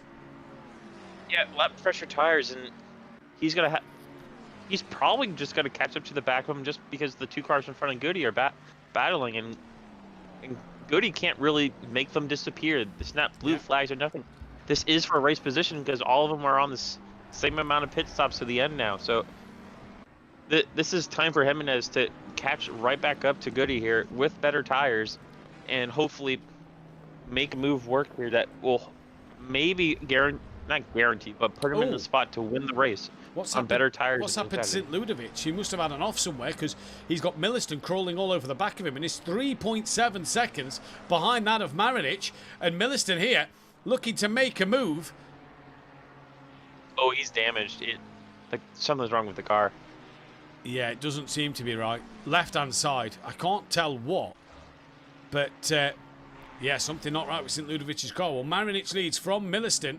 From now St. Ludovic, Mackenzie's up to fourth. Mackenzie's done a great undercut, by the way. Must have splashed and dashed. Surely he's got to take tyres on his next stint, but hey, we'll see what he can do in this race. Prestige, though, still on the back of Mike Matthews with John Goudet there. And Wellington Jimenez, 1.1 behind them. So, interesting strategy. Hibbs back into the pits. He's just gone green. Matt Wright has got past Damien Hiss. So has Harris. So has Pletasek. So has Tom Cardno and Sam Williams. Elford Dowie hasn't. So Hibbs will come out ahead of him. But that's that Mike, Prestige and John Goudet fight. Jimenez needs to get onto the back of this queue as soon as possible before things start to happen. Yeah, and look, this lap alone. As Mike Matthews has an issue on the. Contact! Prestige into the back of John. Mike had a bit of a wiggle. I don't know if that's what put Prestige a little off guard, but he's into the back of John Goudet. Spun around as Goudet gone, and well, Jimenez has gained the one place by avoiding the pair of them. And Jimenez back in front of John Goudet. John will be a bit displeased with that, and it was just a bit of a clumsy error there from Prestige, you have to say. Yeah, and Maiga now in the pits as well, so he's going to his final pit stop as well. So it's gonna be interesting to see where he comes out, right around where Matt Wright is, who doesn't need to stop again in this race. Vitas up the inside of Richie Michel at Lecom. Now Michel back up the inside at the second part of it. Has Vitas got enough to get up the inside through the third part? No, he doesn't. Michel hangs on in there at the moment. And, yeah, great bit of racing between the two here at Spa. 36 minutes left of racing. And Tanner, what a night of action we've seen tonight. We've seen some brilliant overtakes. Yeah, brilliant overtakes, but we've also seen many mistakes trying to overtake. We've seen people keep the throttle pin through a very bumpy section and lose it. We've seen people just get on the power too early and lose multiple positions just by spinning the tires because their traction control is too low. This track being as historic as it is, and I think it's not easy, but people race on it so much it should be second nature to go around. We're seeing mistakes just because people have to fight that hard. They're on the edge all the time because they have to be.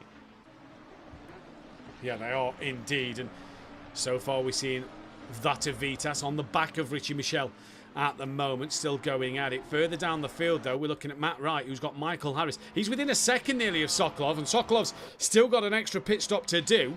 Matt Wright has cleared Maiga, so this kind of puts Matt Wright sort of in that box seat of the gold lead, because if you think back to Maiga leading before he pitted after the likes of Prestige, Jimenez and Goudet did their stops, this kind of puts Matt Wright in that position now, knowing that he's going to the end of the race. Yeah, I'm pretty sure Maiga took tires again for this pit stop. So he's on the best tires across the field right now in terms of just wear and life. So he doesn't need to stop anywhere. He's going to have better tires than everybody that's boxed in front of him. Now he's got what? Probably about 5 seconds to make up to Matt Wright, with Matt Wright being stuck behind a slock off that still needs a box that's on old Ferrari worn tires. So Matt Wright in the driver's seat, but he definitely does have the advantage over the cars behind him. St. Ludovic has lost 3 seconds to Milliston, and this is the fight now for 9th and 10th again between Mike and Prestige. But Jimenez hasn't stuck to the back of Prestige since that earlier instance, so Jimenez still going out there. John may be carrying a bit of damage as well. That's why he might not have caught up to the back of Jimenez as well. Mike Matthews now coming to the defensive line towards Lecombe. To the outside line, Prestige looks now, breaks a little later than Mike Matthews, tries to get the move around the outside, can't do so there. Mike just a little tentative, you felt, through Lecombe just a moment ago.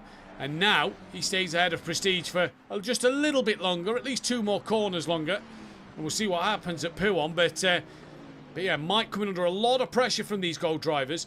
And so far, this is the net lead of gold at the moment. Prestige from Jimenez from John in the podium, with obviously Matt Wright running 4th. But these guys all have to pit again. Your top 13 plus Sokolov, and then that of, in fact, no, everybody else. So top 13 and Sokolov all still to pit. And this is your closest fight on track at the moment. Did Mike have an issue because he's now behind Carno and Sam Williams? That's hugely behind. Ooh, not sure. Have to keep our eyes on that, but I'm not too sure. I've not seen any yellow flags as Jimenez now getting onto the back of this little 3-way fight. So Jimenez right with the Ford Mustang of Prestige, getting closer to the back of him than what Prestige actually is to Mike Matthews here. So Wellington looking to try and make a couple more moves here on the run down. Mackenzie's in for his second and final stop of this race from 4th place on the grid, on the field at the moment. Mackenzie in for that next stop. And Prestige just looking to the outside of Mike Matthews, breaks a lot later than Mike, gets it on the outside line. Mike has to give him the room, and Mike bails to the pit lane. Probably the most sensible answer for Mike Matthews there. Prestige doesn't get the best of exits, and now has Jimenez got the run towards turn 1? Yes, he has. Believe the nose is just alongside. No, it isn't. Does he think of sending it? No, he does not. And we stay as we was between the 2 Mustang drivers. John Goudet now coming to the party to try and have a bit of a play as well. They're all going to get past Mackenzie, but what a fight we're seeing here. Yeah, and Jimenez needs to be careful coming up El Rouge and Radion, just because people have been bouncing all over the track going up there. Looks like they both get through nice and easy, but looks like he lost a bit of time, so he won't be able to look for a move here. Actually, John Goudet might be looking for a move on Jimenez here. Yeah, I think Jimenez must have lifted it before taking track limits, and Goudet going to go right around the outside of Wellington Jimenez. So Jimenez there made a mistake up Eau Rouge, and that's cost him the place back to John Goudet in this one then. So, yeah, he loses out, does Jimenez there, but this is now going to allow John Goudet the chance to get onto Prestige, and maybe that's what Jimenez wants, someone to attack Prestige, and if it happens again between Prestige and Goudet, maybe Jimenez can capitalise on a double overtake.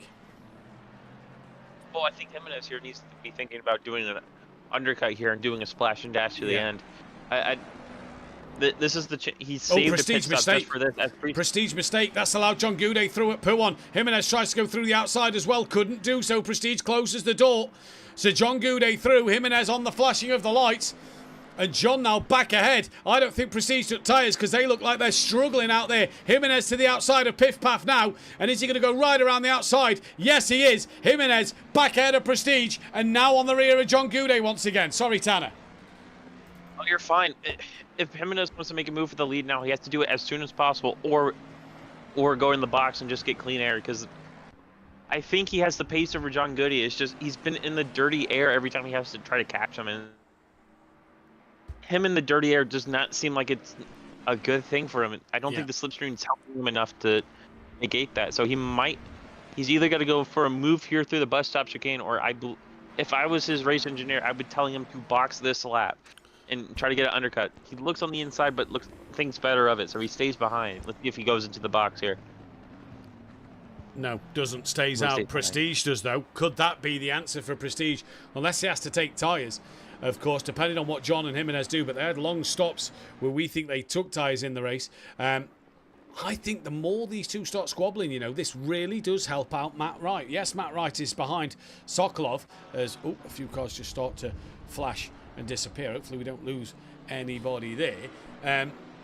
But yeah, for Jimenez, he's just got to try and either make the move on John and follow him. He's almost got to copy John. He does not want to try and overcut him.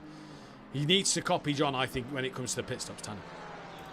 Jimenez disappeared on my screen. Is he still there for you? I've come off him just to hopefully help that bit of latency. I've come off watching him. I've gone down to that of Sokolov. Harris has got past Matt Wright, and Matt Wright's got Pletasek behind him now. He's still on my screen, and I can still see the 217 going around near John, so he is still there on my end. Vitas on the back of Richie Michel as well at the moment. Also, St. Ludovic and Alexandrov and Prestige all still in the pits. Class, will he get past St. Ludovic here? This could be tight, actually. No, St. Ludovic off the limiter. Class only just coming down the stretch before Eau Rouge and Radion now. We'll see if this is close coming up, but it shouldn't be. That Class has passed Alexandrov and Prestige. Mackenzie gets past the pair of them. Harris will get past the pair of them. Look, Prestige has only just started moving, and Matt Wright has jumped him by quite the margin here. So Matt Wright, oh, and Sokolov has had a spin at the top of Eau Rouge. So that is another position. Hold your line as Alexandrov there really cuts the pit exit, but to be fair, can't blame him. He had to avoid, or would have had to avoid that of Sokolov, who was parked in the middle of the pit road. And Sokolov, with another stop to do, has just tumbled down the order. Cardano didn't get Prestige in this race at the moment then. So Matt Wright, I think, based off that gap, is net leader in this gold race at the moment. Yeah, you just got to make that Porsche as wide as possible for any gold drivers that come up behind him now. It definitely weird to see a Porsche do really well here, even though it's probably really strong 2/3 of the away around here. It's just with that long straight as John Goody's in. So Jimenez again taking the overcut over Goody, which I don't understand if he's having the issue of overtaking and he's seen that the undercut is strong. I just don't understand it. Especially if John's in for a 1 litre bit of splash and dash. Let's go on board with John Goudet here. In fact, we won't just yet. We'll go back on with Vitas on the onboard camera. We'll turn to John in just a moment then to see when John Goudet stops in his box. He's nowhere near there yet. So just give it a little longer. We're going in as well. But yeah, if John is literally up, down because of 1 litre of fuel, then Jimenez has got to really think about getting to the penultimate lap of the race to cover that the overcut. Here we go. John's into his box now. He's up. He's down. He's down. He's away. Yeah. So what? 1 or 2 litres maybe for Goudet there. Yeah, but probably put it like a lap extra just in case the track. Yeah. Just in case the race goes a lap extra than he thinks it is, just to be safe. Ooh, he might be close here with Matt Wright. Let's take a look. John has just come off the pit limiter. Matt Wright now coming up towards Eau Rouge. I think John might actually have him done. So John might be the net race leader here. But obviously his tyres would have just cooled down a little bit in the pits. Momentum of Matt Wright, but he's got Michael Harris to deal with first is John Goudet. Matt Wright's trying to defend from Pletasek. Here comes Harris on John Goudet, looking up the inside. Michael Harris is going to get past John Goudet. Matt Wright does not, though. He's fending off that of Pletasek here, and Matt Wright will have to do the work of getting on the back of John Goudet. Right then, Wellington Jimenez, what's your strategy now? Because you've got to go very, very long. Vitas and Dan Davis into the pits. It's gonna be interesting here because now he has clean air, but he has to do something with that clean air. He can't just plunder around. He needs to just be doing qualifying laps now for the last 25 minutes to guarantee that John Goody doesn't undercut him. Especially while John Gooday's in that traffic of Michael Harris as well, Tanner. Because while ever Gouday's in that dirty air, and if Matt Wright or Sokolov can get on the back of Gouday, Pletisek get on the back of Gouday to maybe put him under pressure, while Jimenez has got that clear track in front of him, he's got to take advantage of this. Yeah. This is very lucky for him as well, just because he didn't know that Harris in the Lexus, which is, in my opinion, the hardest car to overtake in this game, especially with any track with a decently long straight. This is just a benefit for him, because Harris is going to be struggling probably about right around 40% of this track. Everywhere else, he's just going to be foot to the floor and using the mighty Lexus engine to go down the straight. Yeah, indeed he is. As Matt Wright defends from Pletisek, goes a little deep. That should help him though at the second chicane. Indeed it does. But yeah, you're right. Like I say, it's the hardest car, just because on the top speed parts of the circuit, that Lexus is going to pull away from the Bentley. Dan and Vitas out the pit lane. Dan got out behind Vitas. So Vitas has jumped Dan Davis in the pit. Where's St. Ludovic? St. Ludovic has actually lost out to Dan and Vitas here. So St. Ludovic is behind Dan and Vitas. Jimenez still going. Richie Michel, Milliston and Marinich all still going in this race. Yeah, I think for that strategy to work for Jimenez going longer, he's just got to absolutely go to the penultimate lap, or go until he gets onto the back of a bit of traffic. Here comes Pletisek, looking up the inside of Matt Wright, in towards Lecombe. Late on the brakes, Pletisek versus Righty. At the moment, Righty on the inside line, has a bit of a wiggle, hits Pletisek. Righty will wait for him to get back going, and that is the end of Righty's chances of a gold race win. But he now has to hang on in there for a podium. I understand wanting to fight for every position on the track, but if you can see your class race leader in front of you, and the person behind you is any type of faster, you want that driver to try to overtake Goody in a bad spot so you can try to follow him through. I agree. But again, hindsight's 2020. I'm pretty much only saying that because of what just happened between those two, and he's been losing time to Goody and Harris. So John Goody's only threat now to the race win is Jimenez. That is yet to pit. So it's good. Jimenez needs to have a perfect few laps here. He needs to have a perfect pit entry, not lose any extra time through there. Have a perfect pit stop so doesn't have to get pushed back anywhere, and then have a good exit, get off the button, get off the pit limiter as quick as you can, and the pit entry here is not that easy either, where it's very tight and narrow. So any small mistake they're not going to be cold tires, like fresh cold tires, but they're going to be cold enough to where the grip isn't always there, isn't all there. So it's going to be that much more pressure that he has now to try to get a race win. Indeed it is, as Harris fending off John Goudet at the moment. Closest fight on the circuit, Goudet right underneath the rear wing of Michael Harris. And just looking at the last lap times, waiting for Johns to come in on the timing tower I have in front of me here. But Wellington Jimenez a 2:20.5, just waiting for Goudet to update. Jimenez really needs Goudet to be struggling behind Harris and just losing a bit of pace. That's going to work in the favour of Wellington. Otherwise, you have to fancy John Goudet in this one to come out the pits, to have come out the pits for when Jimenez comes. Goody might get a move here on Harris, so this could very well be Goody unleashed. Going on the inside of the chicane here. Does he get the move done? They both break right around the same time. They touch. Forces Harris to cut the chicane. Second part of the chicane. They hold positions, and they stay nose and tail. And maybe this brings Pletisek, a damaged Pletisek that has an extremely damaged front end. So he's gonna be struggling on top end speed down and all aboard the Pletisek train with Matt Wright and Alexov. It looks like McGowan is going to be in that fight for, right now it is currently P12. Yeah, indeed, so apologies there. My brother just decided to ring me as Jimenez is into the pits. I don't think that's long enough. I don't think Wellington is given that long enough there at all. Goudet's just come through that of Pouon. In towards Piff Paff he comes now. The last lap time of Goudet to Jimenez. John was still quicker, even though behind Jimenez. So I don't think Wellington has given that long enough. if you ask me. I think that's the wrong call. I think he needed to have gone longer. And I think Jimenez has just cost himself the race-winning gold here. Yeah. I think the only way this is good is because Goody and Harris had a little moment through the first chicane, and they bumped, and they had to be a little bit slow. But I don't think they were gone slow enough to justify boxing this lap.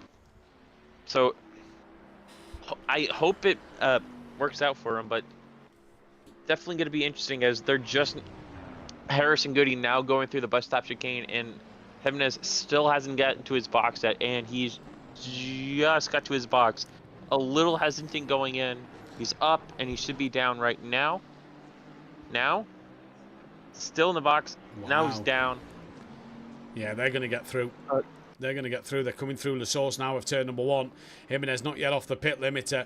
It's either going to be close or it's not going to be close at all.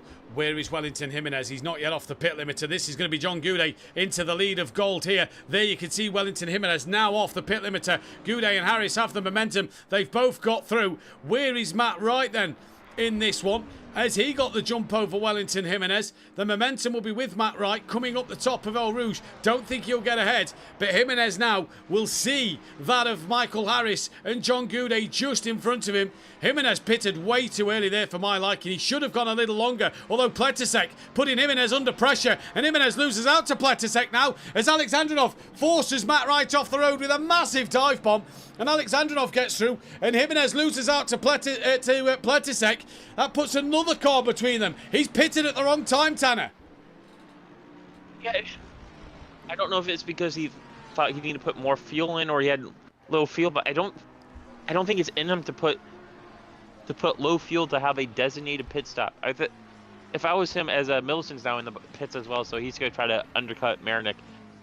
No, but I don't think it's within him to have low fuel to where he has to box by a certain time. If I was him, I would have fuel that goes past the race distance and just have the 1 liter and go. Yeah. But may have underfueled a little bit here and cost him that extra 4 seconds that he lost to Goody in front. Well, according to my timing screen, at the last lap he come round, he had 45 litres still left in the tank, and that was his pit laps. It was a 2:26, so he had more than enough to keep going in the clear air as well. I don't get it. I don't get it from Wellington, but, well, he's got to catch up to the back of Pletisek first, and then it's Goudet, and then it's Harris. But Dan Davies coming under pressure from St. Ludovic. There's Goudet and Michael Harris. Here's Pletisek and Jimenez. And he's got to be careful, Jimenez, here, because you've got Matt Wright only 2.5 seconds behind. So he's got to be cautious of Matt Wright gaining on him. Yeah, especially with that upgrade that Porsche has, apparently. Just being an absolute rocket ship in a straight line now. As it looks like Alexandrov is looking for a move now, looking on the inside into the first corner of the hairpin. Jimenez gives him all the room that he needs, and he loses another position. Yeah, he's lost 2 positions in almost pretty much 1 lap. Yeah, he's pitted at the wrong time. St. Ludovic chops from the outside to the inside, gets it stopped on the brakes, goes deep, pushes Dan Davies off. St. Ludovic off, Davies off. They both rejoin. Dan ahead of St. Ludovic, but a day late and $1 short there for the Ferrari driver, who just missed his brakes by a country mile and forces Dan off the road. It was... yeah, again, I still think we've seen some scruffy driving tonight, some really silly moves at times that has just put drivers on the back foot by being forced off the circuit. And yeah, I'm not sure what's happened to Pro these last couple of weeks, but we have seen some really sceptical moves, let me say it that way. Well, I expected at Valencia just because at the track there, you have to take any type of overtaking shot you have, just because the track just does not invite overtaking at all with these GT3 cars. But it's just moves that you think people would not go for. As St. Ludovic still looks on the inside. It's just being impatient. If you know you're faster, you're gonna get past them you're gonna get past them eventually. It's just going for a move that's just not 100% there is just I don't want to call it stupid. It's just impatient. It's impatient, reckless. Yeah, just reckless. Yeah. Silly. Because if you're not, if you're going for the move and it doesn't work out, you're slowing yourself and the other driver down, and you're most likely going to lose more than one position as St. Ludovic gets the outside, a little bit touching on the end of the bus stop chicane. It looks like Davis pushes him off the track. A little bit of it's a little bit of door banging here. We got some NASCAR racing here all the way in SPA-Francorchamps is now going to the hairpin, still side by side, still banging wheels and doors. And it looks like St. Ludovic got the move done, but does Davis have more momentum by being on the outside? It looks like they'll stay single file going up Radion and Rouge. Yes, they do. And one person enjoying all this fighting is Klaas behind. Now he's within a second. He's gained 2 seconds this lap with these two fighting. Yeah, and Dan might be in the slipstream of St. Ludovic. I could feel a real big dive bomb coming on here into the Lecombe chicane, like Ludovic did to Dan last time around. Dan pulls out to have a look. Not a dive bomb at all. Ludovic stays in front, and Dan can do nothing about it. But yeah, tit for tat a little bit there. I feel like say NASCAR touring car driving from Dan and Ludovic. Yeah, Dan trying to just not let him back onto the circuit and say, look, you want to push me off? I'm going to give you as much as you give me. And now Klaas is on the rear of Dan Davis. Goudet within a tenth of a second to Michael Harris. This is bringing into play Alexandrinov and Pletisek here. Jimenez just can't catch the two cars that's overtaking him. And Matt Wright, 1.8 behind Jimenez here. Yes, Matt Wright's got McGowan putting him under pressure. We've got Meiger trying to fend off that of Sam Williams at the moment, with Prestige just behind them. We've got Hibbs trying to put a move on overtake Honda versus Ford Mustang. Hibbs has done well up El Rouge so far. We know that's where the Honda struggles to get up. As up and over the brow he comes. Benny Varga back into the pits once again. McGowan close to Matt Wright still. Alexandrinov gaining on Pletisek, although he's lost a bit of time there. Goudet still on the back of Harris, and Davis within a second of St. Ludovic. Klaas within 6/10 of Dan Davis. Milliston through turn one. Richie Michelle and Marinich still to pit, and there's 40 seconds between them two. Tanner, we've got 13 minutes left of this race, and what a race it has been here. We head to Silverstone next week for the ACC Console Series for Pro-Am and Pro. Evening race, second 90-minute or third 90-minute race of the season. Back-to-back 90-minute races before heading to Monza and Alton Park, where we go back to the reverse grid races. And then we are on Tuesday night here for SPA-Francorchamps, in which, when I looked the other day, 70% chance of not just rain, but a little thunderstorm with it as well. Oh, you're excited about that, aren't you? Oh, very excited. Yeah, I think Marinich should easily get in front of Milliston here if he boxes. I think that BMW in race trim has just been absolutely a monster once the tires got fired up, and he's been able just to be consistent. And he doesn't have the fastest lap, but I'm pretty sure that car has had the fastest race pace in terms of average lap time.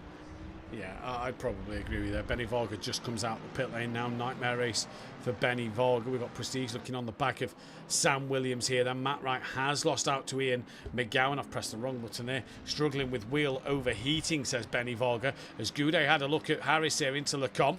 Can't do anything of that there then between them. Harris a little slidey through Lecombe. Harris has done well to work his way back up to P9. Was down the order a little bit before the first round of pit stops. So he's done well to work his way back up the field as Michael Harris here. You just get the sense that his tyres might be going off, as he was a little slidey coming through the hairpin. And is John on better tyres than Michael Harris? To the outside, a no name for John Goudet. That's an opportunistic kind of move there from John. Gets himself alongside. He'll be on the outside for Pouon. A corner where a GT3 car just naturally understeers a little bit. And a little bit of contact between the two. Harris is slow. John trying to go right around the outside of Michael Harris, which will give him the inside line for Piff Paff. Has Harris got the move? Has John got the move done? Believe he has. Under braking, Harris tries to keep it around the outside. Now Pletisek and Alexandrinov are there. Harris back on the inside line of Goudet. Goudet just squeezes him, leaves him enough room though this time around. Now into Stavolo. Pletisek has come to play. Harris has to yield to John Goudet. Tries for the up and under. Has he got the up and under? Just about.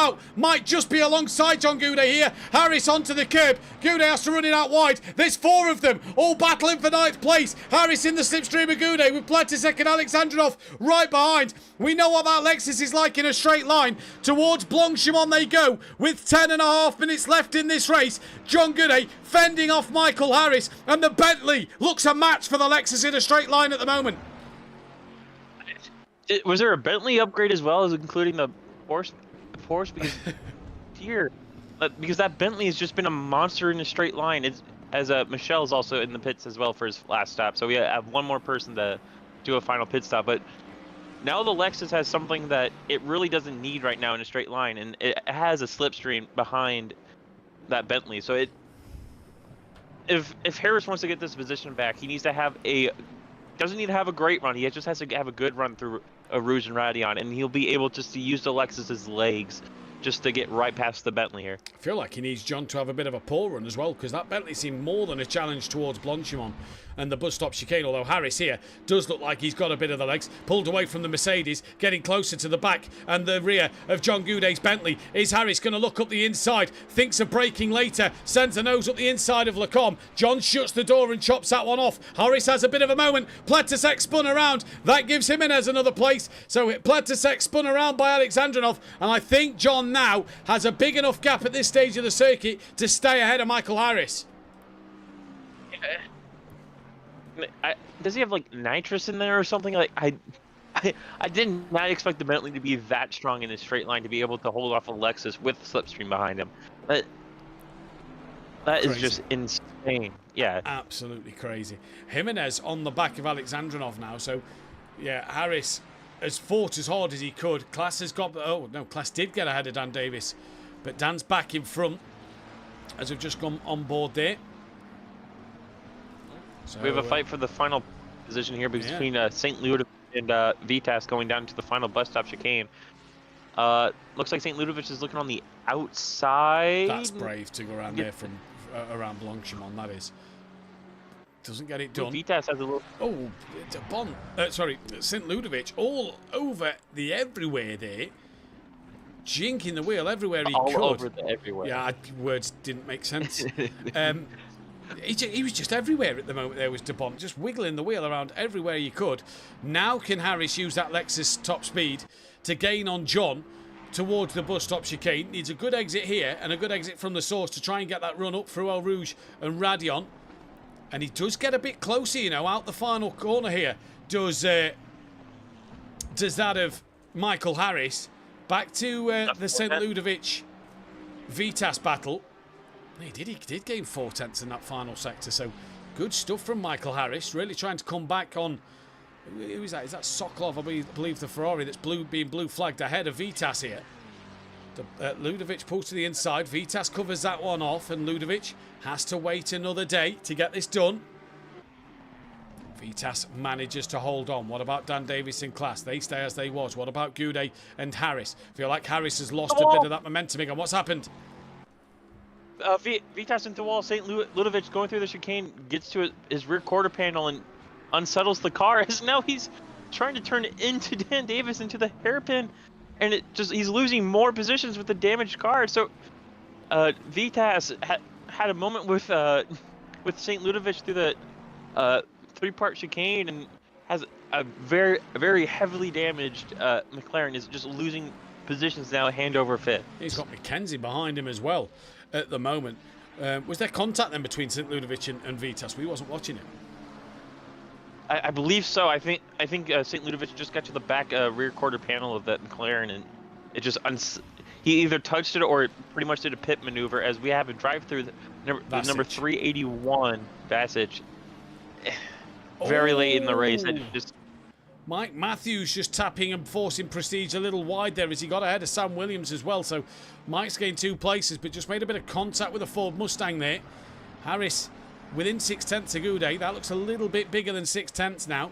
Jimenez has got no answer for Alexandrinov at the moment. We're into the final 6 minutes of this race. And what a race it has been. If you like what we see here, hit that thumbs up button, subscribe to the channel if you are new. We are fast approaching our next milestone of 1,300 subscribers. And hit the bell to be notified when we are live. We're back live on Tuesday night for some Le Mans Ultimate action before back to the ACC console series of Pro-Am and Pro next Wednesday and Thursday evening. Oh, what a race. Again, though, a little bit of tit for tat at some stage of this race. Yeah, I'm gonna wait till I see the video evidence between St. Ludovic and and the McLaren of VTAS, but I'm pretty sure St. Ludovic is going to get a penalty for that, because it did come up with damage on VTAS and made him lose at several positions. So right now, I believe the race for fourth right now is a race for the podium positions if penalties are applied. Drive-through cleared. Harris was 9/10 behind John Gooday at the start line. Well, he might get a little bit closer coming towards Sector 1, but John looks like he's got this one covered now. Alexandrinov is gaining on Harris as well. And further down the field, we've got the battle of Sam Williams and Prestige as well, trying to duke it out between each other. But what a race this has been tonight here at Spa. Vasic now on the back of Piras. That's for 25th and 26th. Piras was your pole sitter in gold as well. Benny in the chat spewing I wasn't awake to watch the whole thing. But as always, good job on the comms box, fellas. Love your work. Thank you very much, Benny. Appreciate the kind words, as always. Vitas trying to gain on Richie. In fact, Vitas has lost to Mackenzie and Michelle now. So that damage, like you said, Tanner, just killing him. Yeah, Mackenzie had a beautiful move through the long left-hander to get around Class, and then through the middle chicane, he loses the rear end and loses the position he beautifully got. So pretty much had a great move and then completely gave it back with just a little moment of oversteer. As track temperature is actually down to 39 degrees now. Yeah, so what was 42 earlier on, it's now dropped 3 degrees to 39, and this is going to be interesting. With the right setup and driving style, the Bentley is a beast. Indeed, it is, Rob Smith. People slip on the Bentley. I'm a big lover of it. I think people slip on it a bit too much. It's a great car. And Goudet has shown this season why. Stapley's had a good series in the Bronze Pro-Am Championship at the moment as well. So showing as well in both categories that the Bentley is not a car to be slept on. It is a really nice car to drive. Harris coming under pressure though now from Alexandrinov with 3 minutes left on the clock. Marinic leads by 6 seconds, by the way, from Milliston. So he's opened that gap up even more now.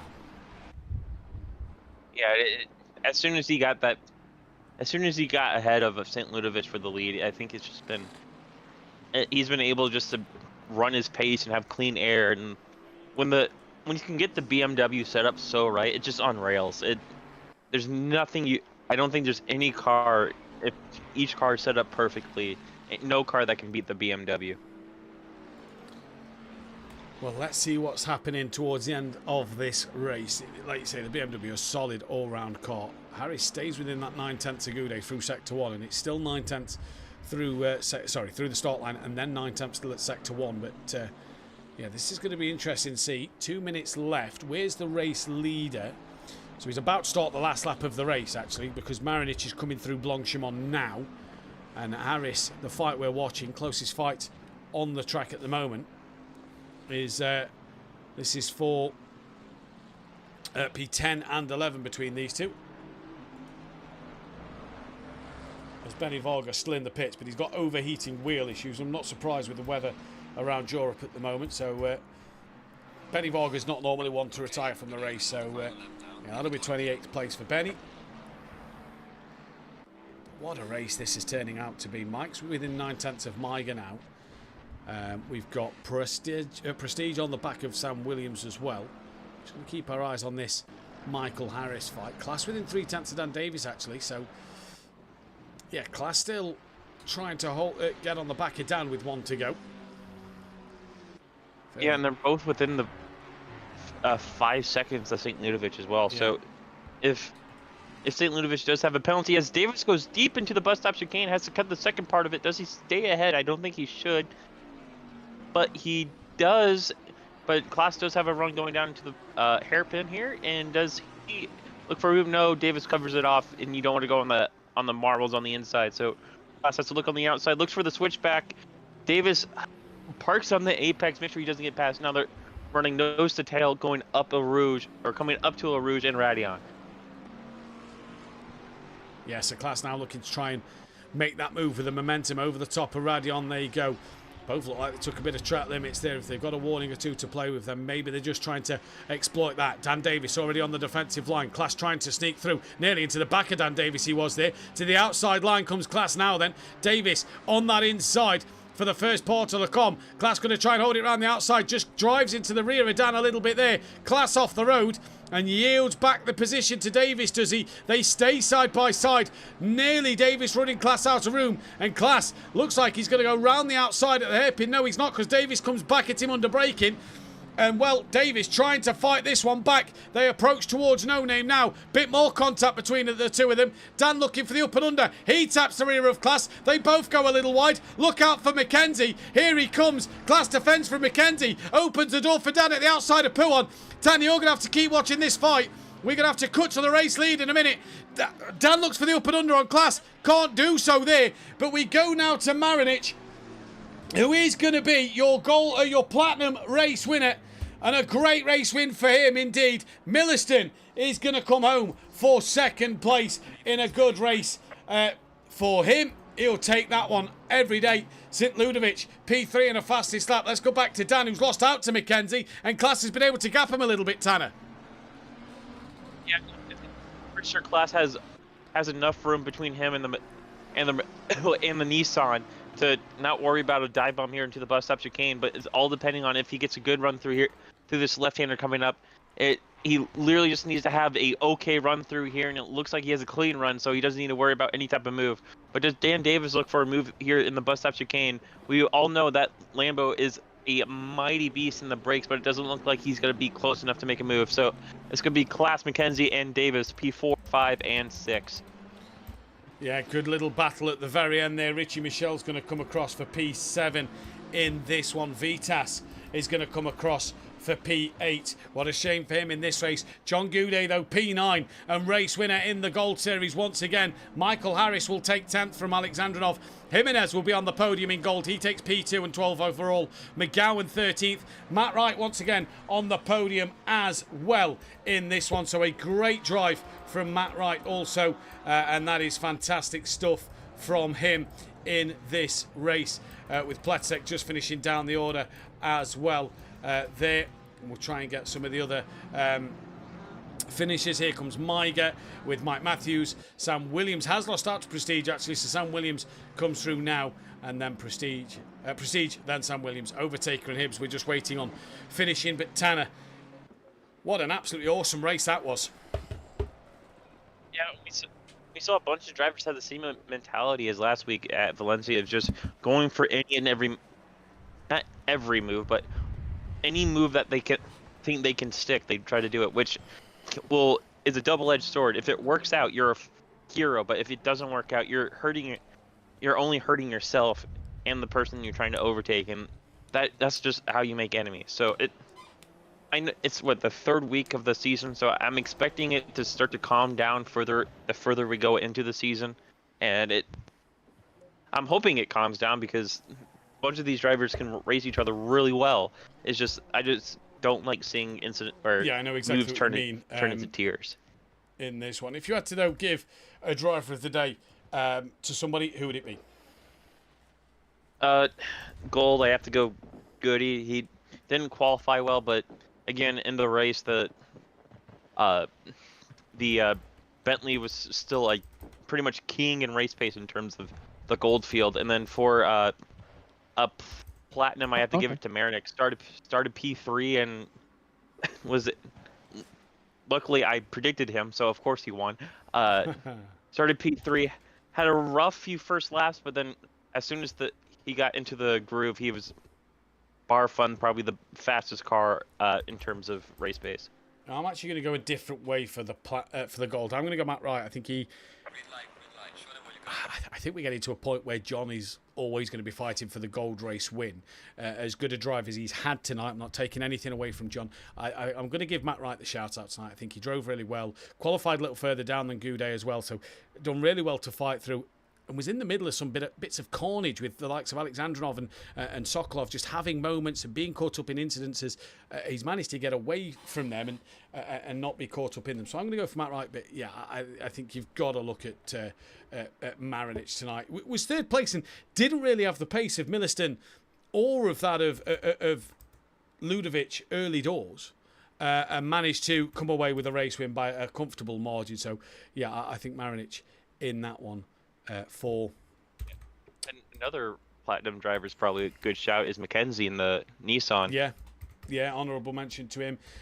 Class P4 again, good race from him. Dan's had a better showing tonight. Richie Michel, better showing as well. Shout out to Jimenez, good showing for him in gold.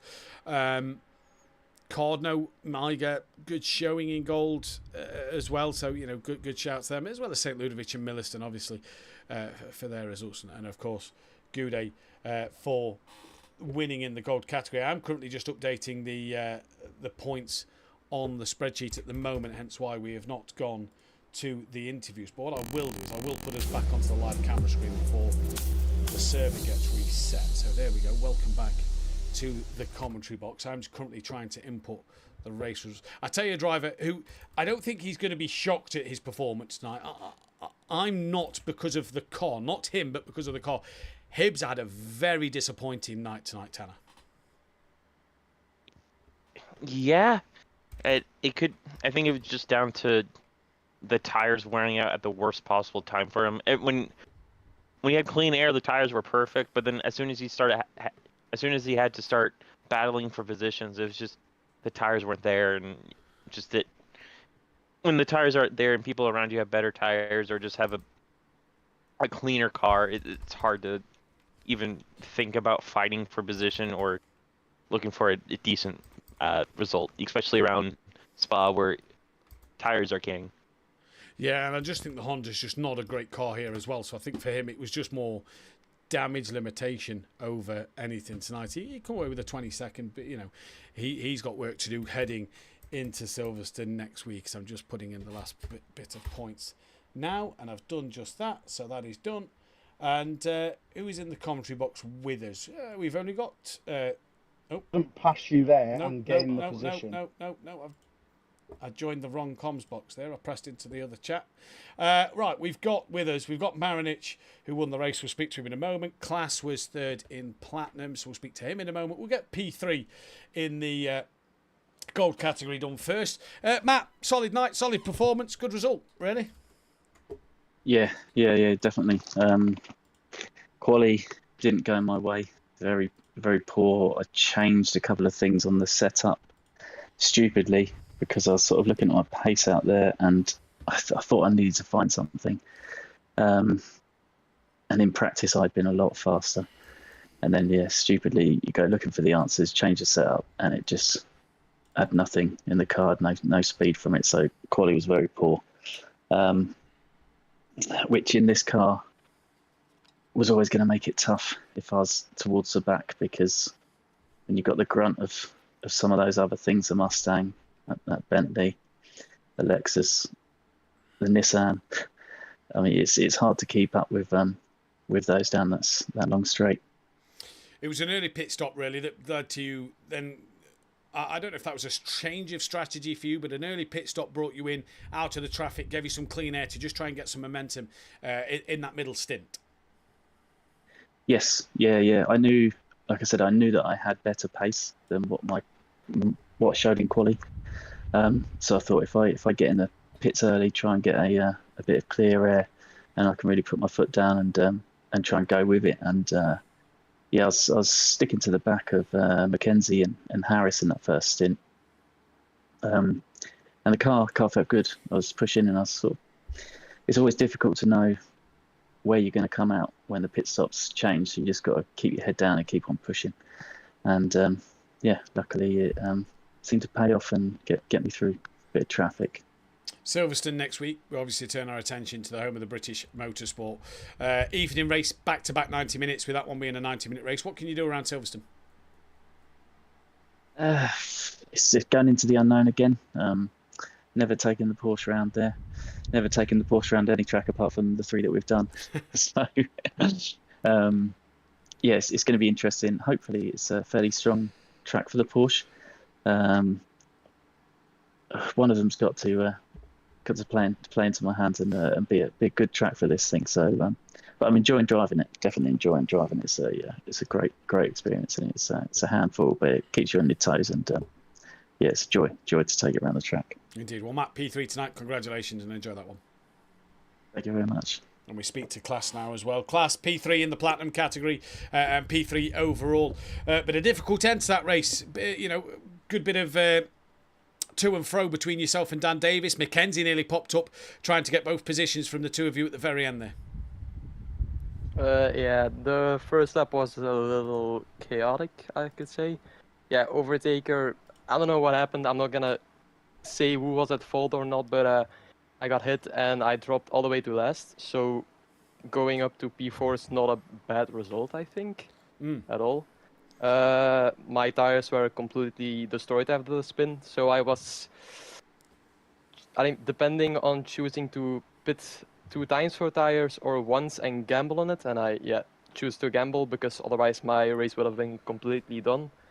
I was jumping all over the place for 30 minutes or something with my bald spot tires, so yeah, it was pretty difficult. And then the fight at the end was also very chaotic, but I managed to stay ahead at least, so I'm pretty happy with the result. Yeah, it's a good comeback drive through the field, like you said. Did that change your strategy at all, especially in that middle stint of the race with the incident with overtaker early doors?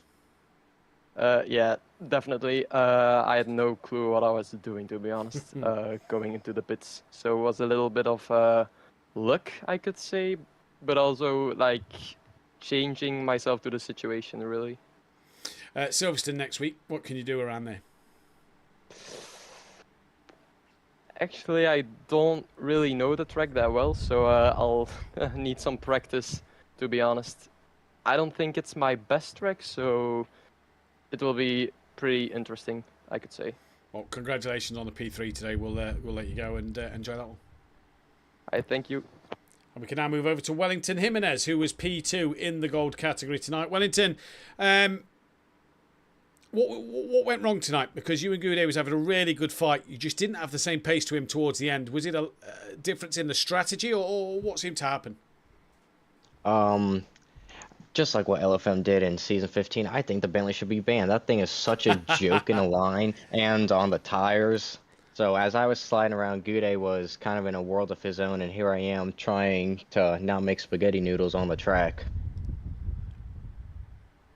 Talk us through the strategy, though. What was your thoughts going into that second one? Because me and Tanner were saying in the commentary box that surely you have to match what John does in terms of strategy on that second stop. You went longer, but not as long as we was expecting you to do. Just talk us through why.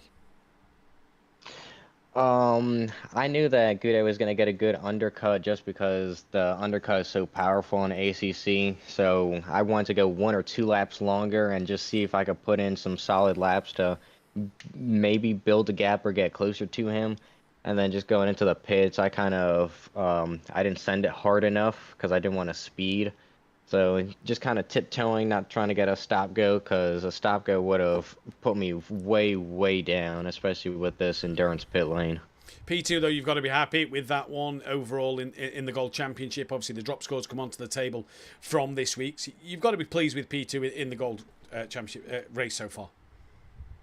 Yeah, finally got my P2 from last week that I really should have had, but unfortunately my internet was not having it last week and a little bit of this week. But yeah, man, it's been 8 months, almost to the day, since I last talked to you in the commentary box. No, it hasn't. It was last night. Well, from the podium. Silverstone next week, what can you do around there?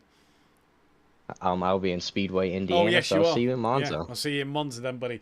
Have a good one there. Congratulations on the P2 in gold. We can turn our attention now to, in fact, the P2 man of St. Ludovic. No, was it...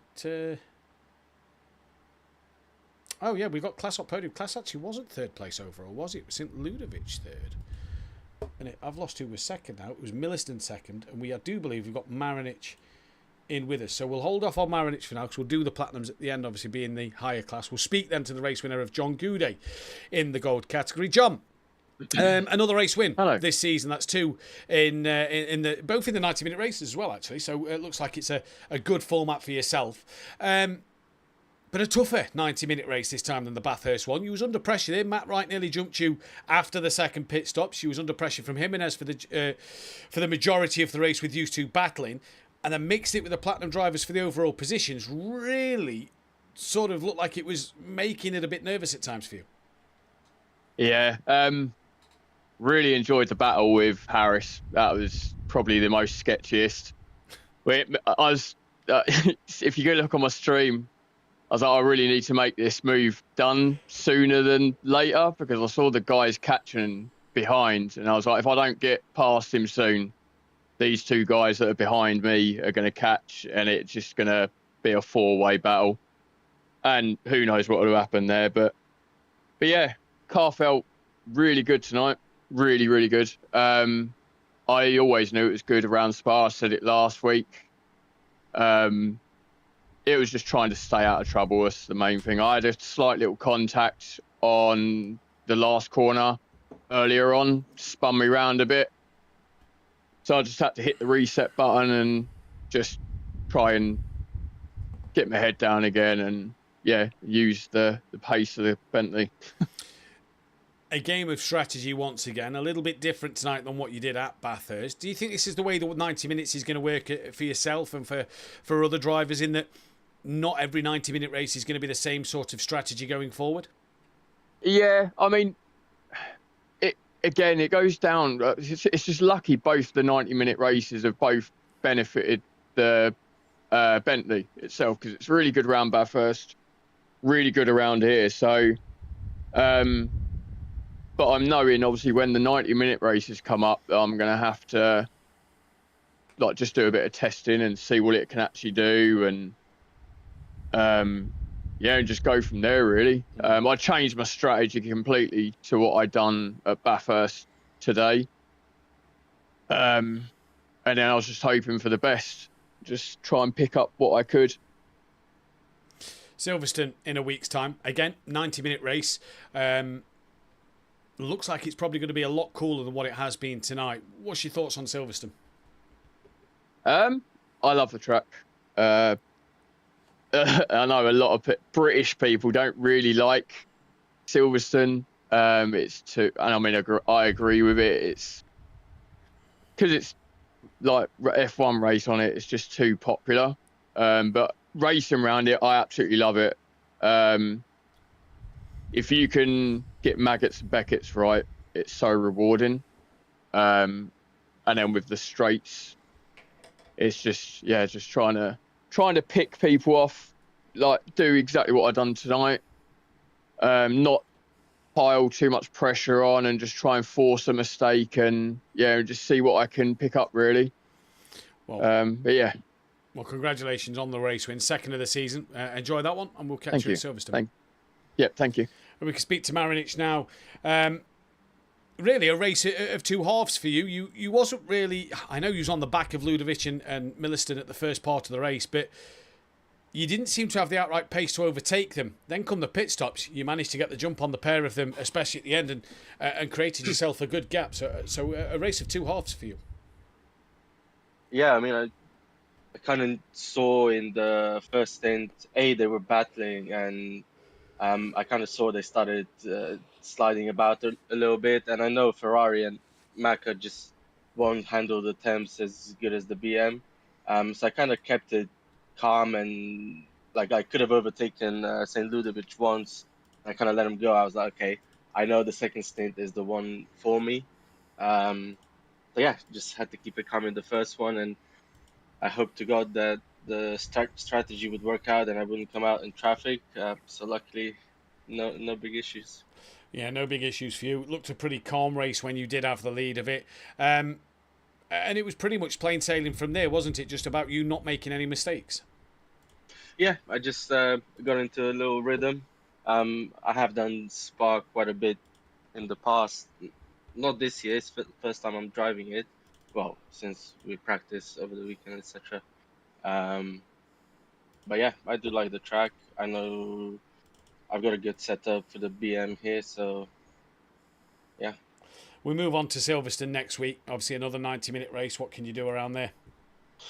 I mean, I do prefer 90-minute races to sprints. So hopefully we can do quite all right, although I'm not sure how much I'm going to be able to practice. I have a 24-hour at Nords over the weekend, so we'll see what we can do. Well, best luck in your 24-hour this weekend, buddy. Hope you have a good one there, and we'll see you next time. Cheers, mate. Well, Tanner, Yeah, thank you, buddy. Tanner, that wraps up another night of action here at SimPlay Motorsport in what has been a fantastic week. Monza for LMU and Spa for Pro-Am and Pro. We turn our attention now to Spa for LMU once again, with the chance of thunderstorms around. Not that I've got a smile on my face right now. And we return it on the console for ACC for Pro-Am and Pro at Silverstone next week. Tanner, been a pleasure having you in the commentary box as always. Yeah, and I'm so happy that this race actually had action, unlike Jimenez said last night. Man, I can't believe he said that. Definitely still not in the VC, so I can make fun of him all I want. But no, it had a great race tonight. I'm happy I was here to be able to commentate it, and hopefully next week is the same thing. And I imagine if someone else in this voice chat managed to commentate a Tuesday night, all three of you would have been on commentary this season. I have asked him, but to no avail, yeah. Either way, we'll see who's in the commentary box with me next week. I know that I don't know if Beef's joining me on Wednesday because he's obviously away. I don't know if that's just for Thursday or not. But it has been a fantastic night of action. Don't forget, if you like what you see here, hit that subscribe button. The thumbs up. If you like what you see here, hit the thumbs up button. If you're new to the channel and haven't subscribed yet, hit that big red subscribe button and the bell to be notified when we go live with all our action, as well as keep up to date with our social media platforms, X, Instagram, and Facebook. If you want to get if you want to join in anything here at SimPlay Motorsport, then check out our SimGrid and our Discord. Links are in the description and on our social media platforms as well. But from me, Mathew Duffin, Tanner Kneebone, and the entire SimPlay Motorsport family, we'll see you next week. Goodbye.